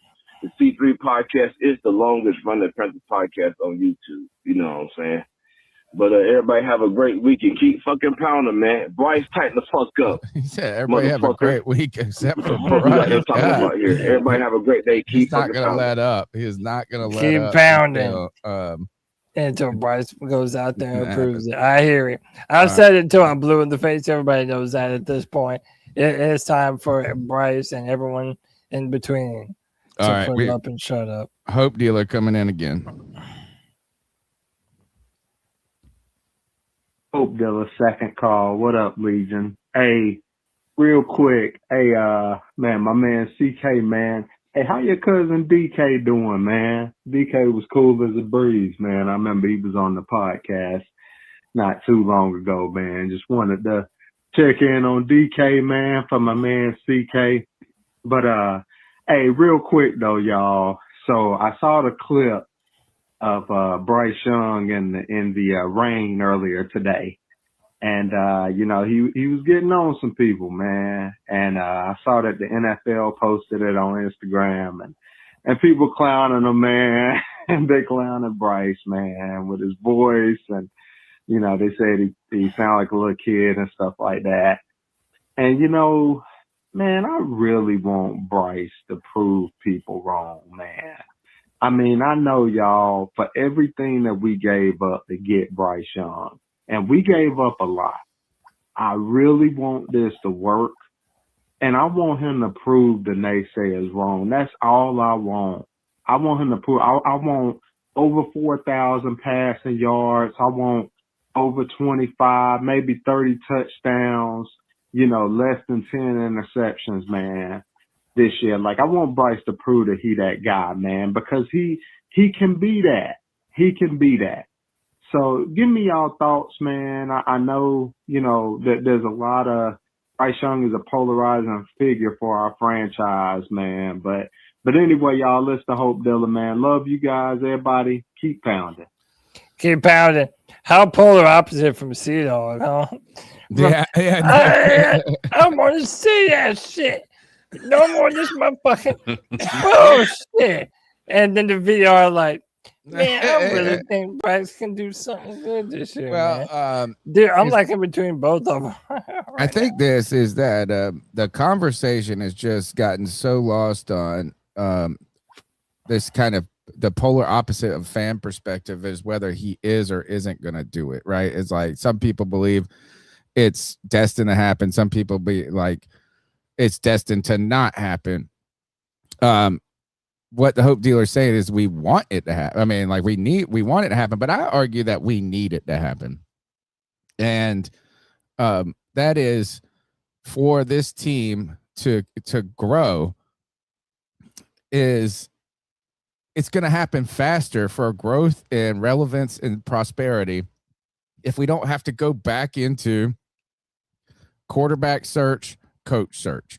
Yeah. Because if it doesn't work, there's a good chance you're back in coach search as well. Now, it's not guaranteed, but you just get in this cycle of is how are you ever going to step forward And then you're going to be in another cycle of it's going to take time and it's not fast enough. And then it's this and that. So we want it to happen, but I argue that the Panthers, the fans, and the organization need it to happen. Yeah, it has to happen. Yeah, I mean, it's again, the alternative is unbearable. Yes, yes. Is the land without a quarterback is a land I don't want to live in. But we're not. It's the land that we've been living in. I know, but this is an opportunity, and if it doesn't happen this year, though, I think that you are thinking about being back looking into free agency. Or do you feel better about that now, though, if that were to happen? I know that, like, it's contrary to everything we just said, but do you feel like the idea of going back into that is better at this stage because you trust Dan Morgan, or would you think that going back into that at this stage is just we have learned the hard way that it is difficult to find the perfect combination of quarterback and coach? Yeah, I don't feel, I mean, I guess I feel better with our leadership, but I don't feel good enough with any leadership to start that process over. Yeah, it's like, it's just going to suck. I mean, and it's so many misses. Like, you can look at these guys that have been hit and have stayed with teams and changed franchises, but we can, for every one of those that you have, for every, I mean, I guess in some ways you could say maybe a Burrow. I don't even know if he is because of the injuries and things that have gone on. I don't even know if you could say that he was just that hit completely. For every Patrick Mahomes, Josh Allen, or whatever it may be, there's 10 stories of failure out there. Yeah. So no, I just don't want to live in that world anymore. So I need Bryce Young to happen. But if it doesn't happen this year, and I don't know if how the Panthers are going to do. What if he? And I don't want to get lost in this conversation, but it's like what the Hope Dealer is saying is like a clear statement of belief. 4,000 yards, touchdown, excitement, leadership, all of this. I don't know how I'm going to feel what if we finish 7 and 9 again? Yeah. And you got a 2,000 yard quarterback season. He's not the problem, but he's not the solution. How do you navigate that world? We really need just continued growth and confidence to where you don't have any question about where you're going the next year. Yeah, you can't be going if we're going into next year and we still have this as a question, then the question's been answered. And yeah, I agree. All right. We're waiting for him to put this story to bed. Let's not even talk about it. Yeah, let's just put it to bed. It's that time. Tighten up, get your shit together. Cody, is that everything we've got? Oh no, we got a couple more things. Yeah, we got a couple more. All right, where are we going next? All right. So the Panthers are building a monster, and the NFL is finally taking notice. This comes from our guy Brian Baldinger, who we love to react to the clips from. After years of instability, one of the league's worst defensive stretches in recent memory, the conversation around the Carolina Panthers has changed dramatically entering the 2026 season. And according to NFL analyst Brian Baldinger, the Panthers may be building something bigger than just a respectable defense. I feel like they're building a monster on that side of the ball right now, and I think that's how they have to play. They have to play like they can shut teams down this year. I think it's on them to really guide this team right now. The Carolina Panthers defense could take the league by storm. He goes on to recap some of the moves. The biggest swing came by signing edge rusher Jalen Phillips. The Panthers handed Phillips a 4-year, $120 million contract making him the highest paid player in franchise history. Is it really? Damn. The price tag is pretty high. Phillips has yet to post a double-digit stat season, but Carolina is betting on traits. If the Panthers are right, Phillips could completely change the ceiling of this defense. They also had one of the most underrated linebacker additions of the offseason in Devin Lloyd. Carolina badly needed more speed, range, and playmaking ability in the middle of the field, and Lloyd brings all three. Some around the league believe he could end up being the Panthers' most impactful signee of the offseason. Now, this is a bit of a stretch, but I don't know. We'll see. There is also a growing belief that Lloyd could become the closest thing Carolina has had to a true defensive centerpiece since Luke Kuechly retired. No, that makes more sense. I thought they were comparing him more directly. Right. I do think that's but even a stretch. Not a stretch. You're right. Is they're not comparing them. Here, let me play this. Devin. Yeah. I like this is what I've actually been most excited about with Devin Lloyd. And when I say most excited, just today is the tone in his language. Like, this is exactly what you want a free agent to be, is like, you brought this guy. He talked about learning the team and the family and like learning the city. And like, he doesn't just seem like I came here to get paid.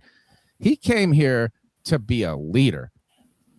And I really feel like he's embracing this leadership role so much. And this is him. And I'm only playing a clip. It's not him talking about those things, but it is what Brian Baldinger was talking about, is that the Panthers have the potential. They have talent. So here's Devin Lloyd. But I think it's just his demeanor is impressive to me. Different, even similar calls will still be called a little differently, like even techniques and things like that. But there is similar language. Learning the defenses, it's really been seamless, honestly. Here, what are the conversations like with guys like Derek, JC, who have been around here for a couple of years, about the direction this thing's going? Yeah, everybody, just conversations with them, just a lot of optimism and excitement. We have so much talent on this defense and really the team, but specifically for the defense, we got so much talent. So, it's all been positive talk, but at the end of the day, talk is cheap. It's about what we do at practice and how we continue to get better every day, and then ultimately what we do on game day. So, today was a great start. I think we had a great practice, and it was a step in the right direction. We got to just continue to build off today. I think, and maybe I'm just not wowed. Like, I'm not surprised when these guys are great. It's like, to me, his demeanor, his way, like his confidence in his speech and his talk reflects attributes that translate into in other areas of life. So I feel like this is now, we have not only talked about in the absence, C-Dog says this, Devin Lloyd isn't Luke Kuechly, but he's the best thing we've had since Luke Kuechly retired. Yeah, agreed.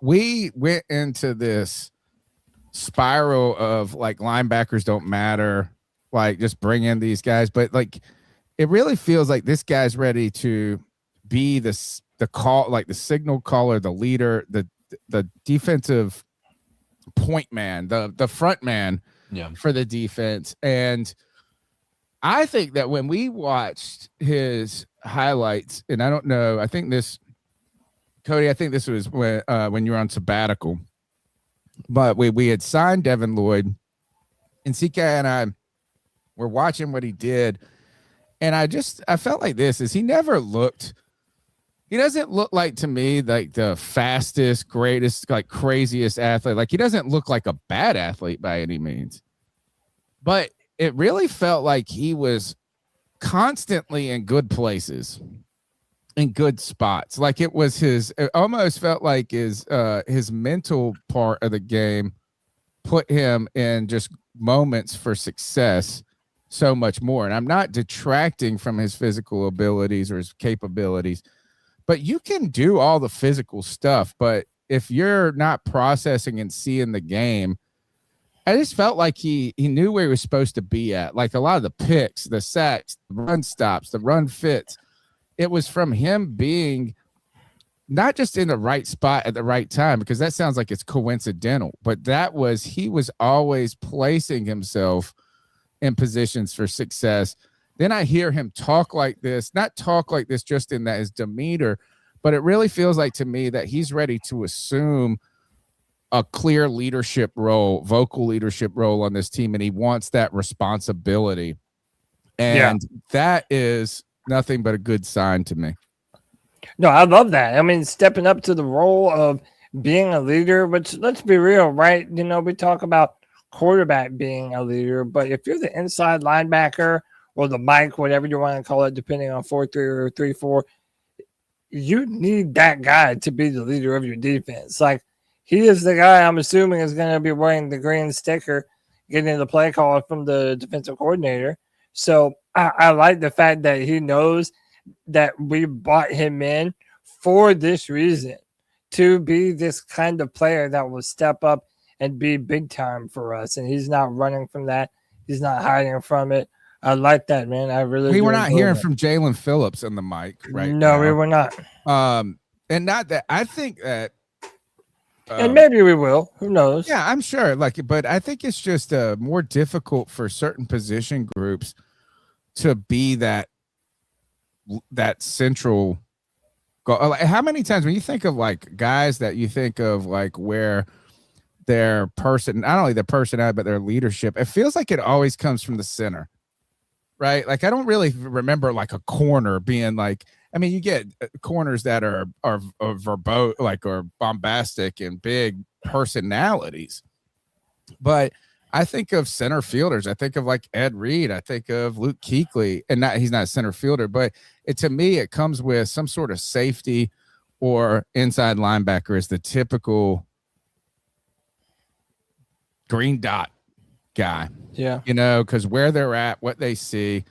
I'm excited, and we need him to be like adding him and Jalen Phillips. If Jalen Phillips becomes a 10 sack guy or more, all of a sudden this defense goes from respectable to really game changing.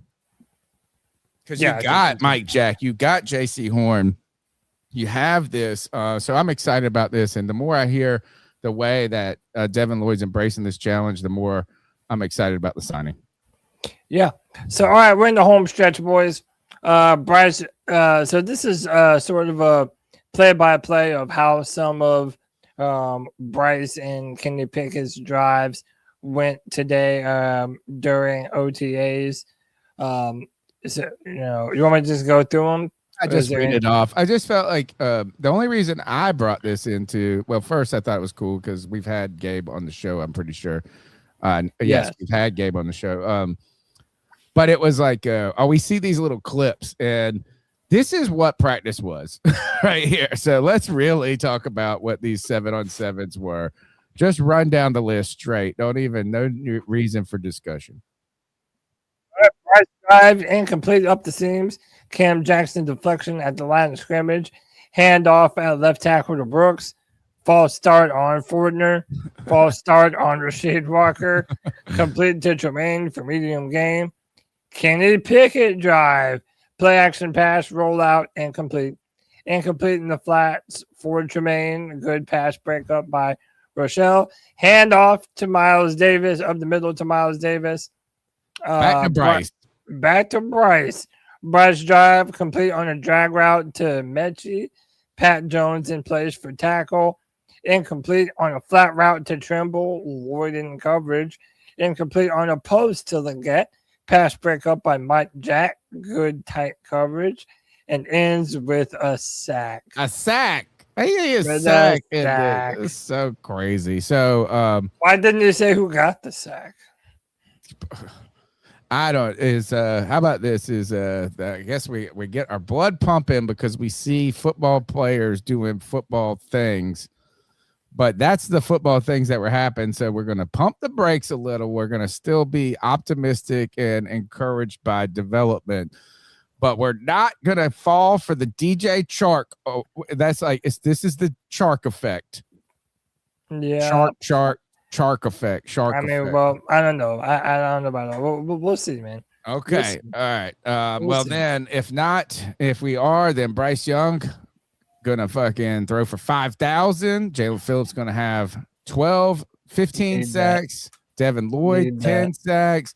Mike Jack, 3, 4 interceptions. Clip this so later in the year we can play this back for Tony. And see and let's when you go were ahead and being a say it. sarcastic asshole.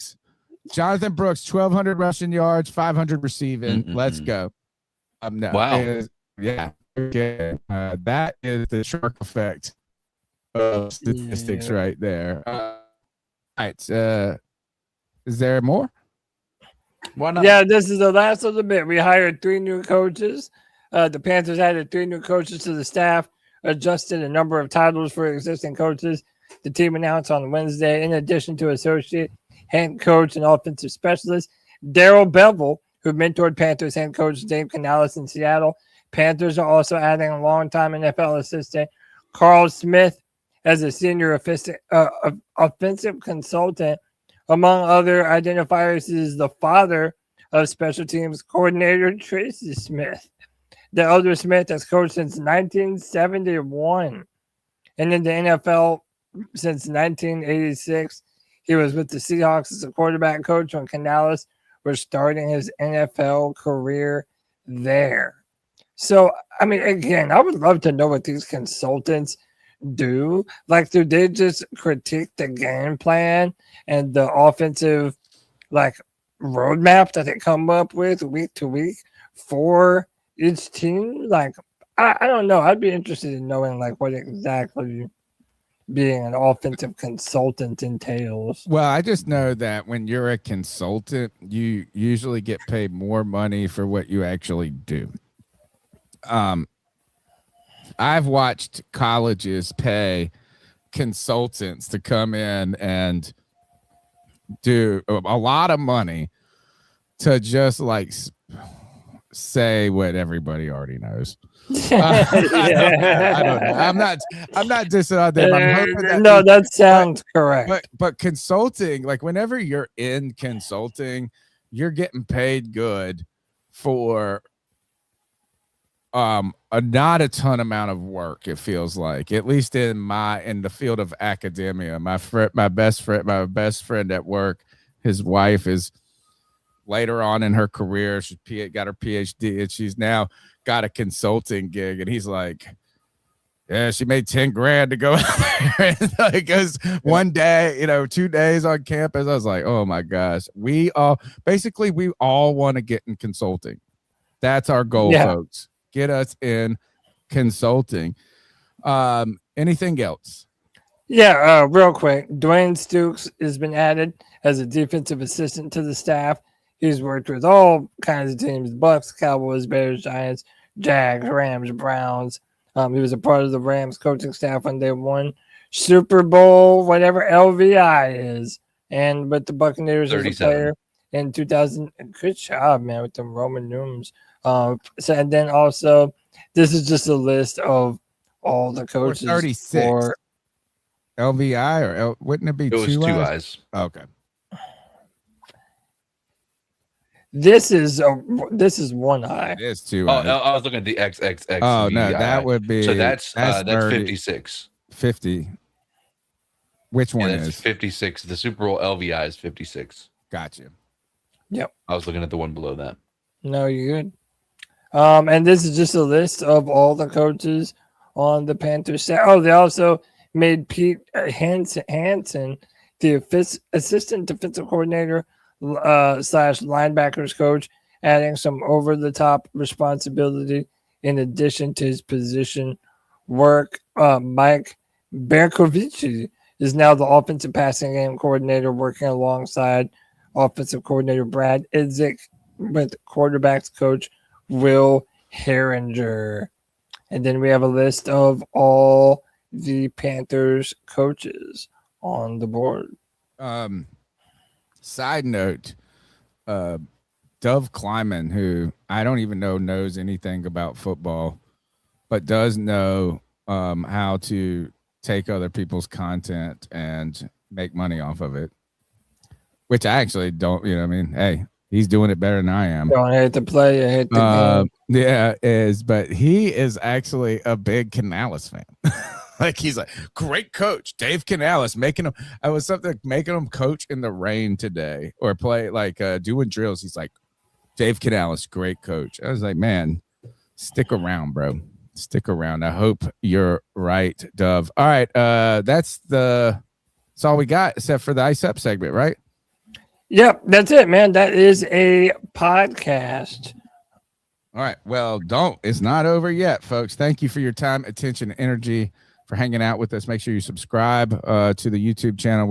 This is the time that we lock arms. Thank you to the callers tonight, from John B to Sea Dog to the Hope Dealer to Anthony, Luke, and Harvey London, first time caller. Thank you to all you guys. Look, these calls mean a lot at this moment in the season to at all the time. Everybody's calls mean a lot to me, but this is the time where it's like we're grinding. We got to keep relevant, keep our hopes up, our optimism up, to keep doing it. And then when football's back, it's gonna be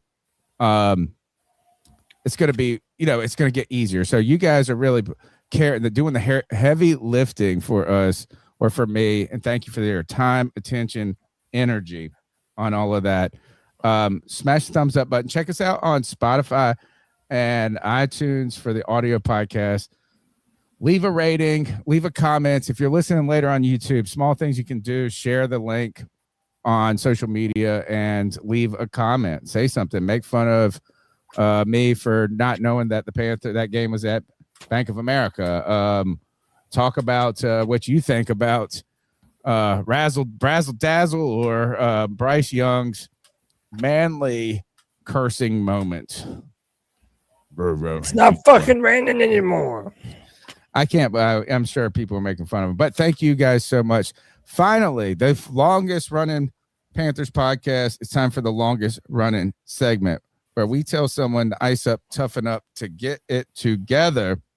Everybody's fair game. Let's give our homage to Steve Smith. Cody. Ice up.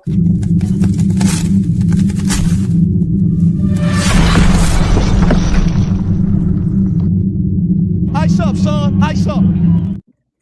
It's our homage to Steve Smith, where we tell someone to ice up, toughen up, to get it together. This is our opportunity to make fun of ourselves, our family, our friends, people on the internet, or football things or non-football things.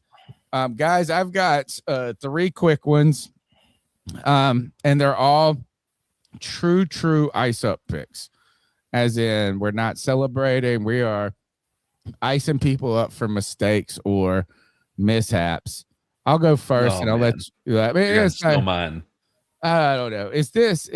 Pull this down, get me up there on the screen. All right, I saw this. Shit. Now, as someone I have a parent of 3 kids. I've been to plenty of T-ball games where things have happened. I've been like one of my favorite T-ball moments when my kid was with my oldest, who just graduated, was like 5 or whatever, and it was so hot outside. It was like 1,000,000 degrees outside. And the one kid was like, I need a break, and just walked off and got water in the middle of the game. No break, no stop. It just walked off. And then all the other kids were like, that's a great idea. And they just walked off the field. Right. So this is like I've seen a lot of these moments. This looks like people that have played this game before. Watch this right here, guys. So I'm going to do my best to remain calm right now. But I have seen it all. I cannot believe this. Okay, so here, let me tell you what's happening here.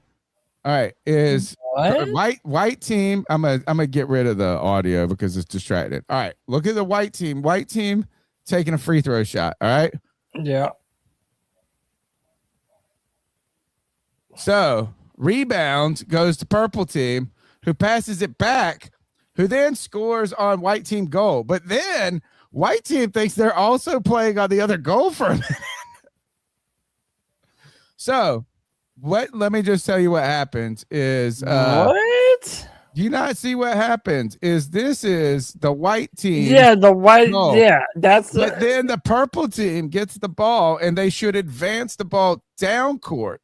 But this girl gets all in her head. She gets this rebound pass out. Boom.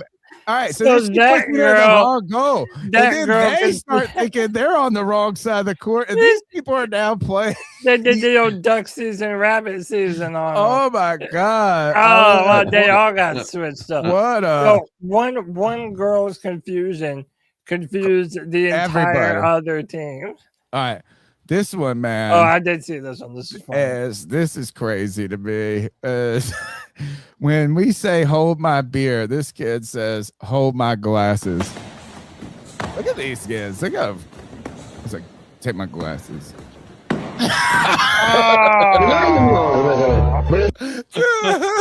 I mean, the execution of these kicks. These guys are striking. It's awesome. Look at this. Look at this. I mean, they're fighting. Like, these kids are working, man. They got good technique. Look, he's blocking. He's calm. He's like, give me my. Oh, I died. And then this is one that I saw while we were doing the show when I just opened Twitter, and I started giggling while you guys were talking. This guy tweeted, "Worst slide he's ever seen," and I cannot disagree. Helmet. Watch the helmet. The bill goes in and just sticks it. Ouch. And it's the protector, the hand protector that gets him. Oh, feels bad, man. Yeah, see? Helmet. Watch the helmet, the bill. Feels bad. I'm just shocked that his Goes hand in and just didn't sticks it. ouch. I know. And it's the protector, the hand protector that gets him. All right. So all three of those people in those videos, or a lot of people need ice. That is my ice for you guys this week. Yes, sir. I kind of feel like me and CK are looking to steal each other's. I think it's two, so I only have one, so let me just steal one of yours. And this might not be either of you, or either of yours. Have you guys heard about Josh Jacobs? I did hear about I just saw the charges. Yeah. Okay. So after a complaint on May 23rd and subsequent investigation, Packers running back Josh Jacobs was arrested this morning and booked into Brown County Jail on 5 charges: battery / domestic abuse, criminal damage to property / domestic abuse, disorderly conduct / domestic abuse, strangulation and suffocation, and intimidation of a victim. Man, this just like this reminds me of like the Ray Rice thing that happened all those years ago, except I don't think there's a video of it like there was with the Ray. But and dude, he was dating this girl named Ash Cash, and she's like this super fine Instagram model. It's just beautiful girl. But yeah, man, he faces multiple years in prison, and just like that, his entire career is just probably down the drain. And I feel like he was at the peak. Yeah, I think he was at the peak, but I think he was on the back end of the peak. Very Ray Rice-ish. Yeah. Yeah, very. I don't understand why there are so many players in. I mean, I get it. This is a big league, so I'm not going to sit here and say that it's it's hard for me to imagine this being the case but it is when you're talking about big name players and people with a lot of potential, just throwing it away. Like, yeah, dude, I don't know. No, it's very, very, very stupid, man. So yeah, ice up Josh Jacobs. What a loser. All right. CK, what you got for us? My first one is not really as funny, but it is one.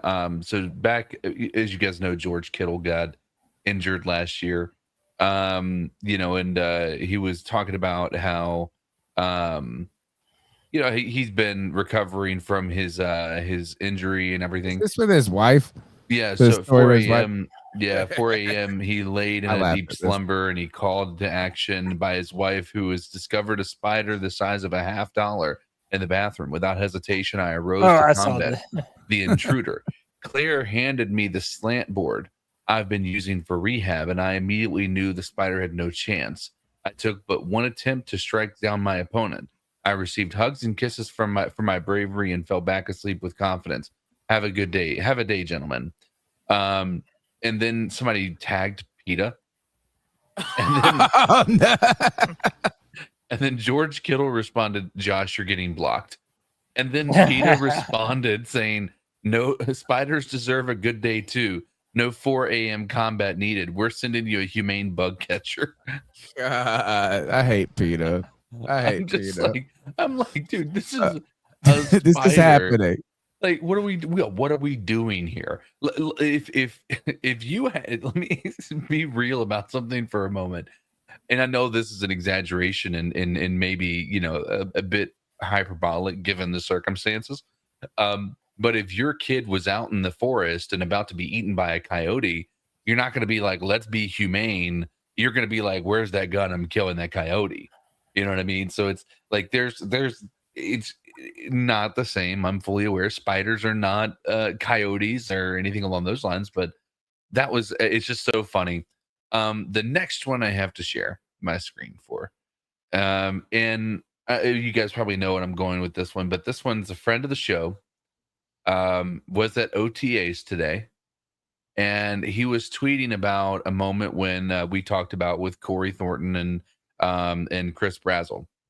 And the tweet I'm guessing was intended to say Corey. You have Thornton it. I can bring it up if you don't have it. I've got it.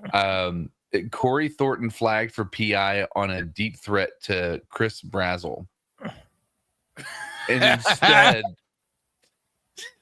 I can just imagine where this is going, because I did see this person put up a.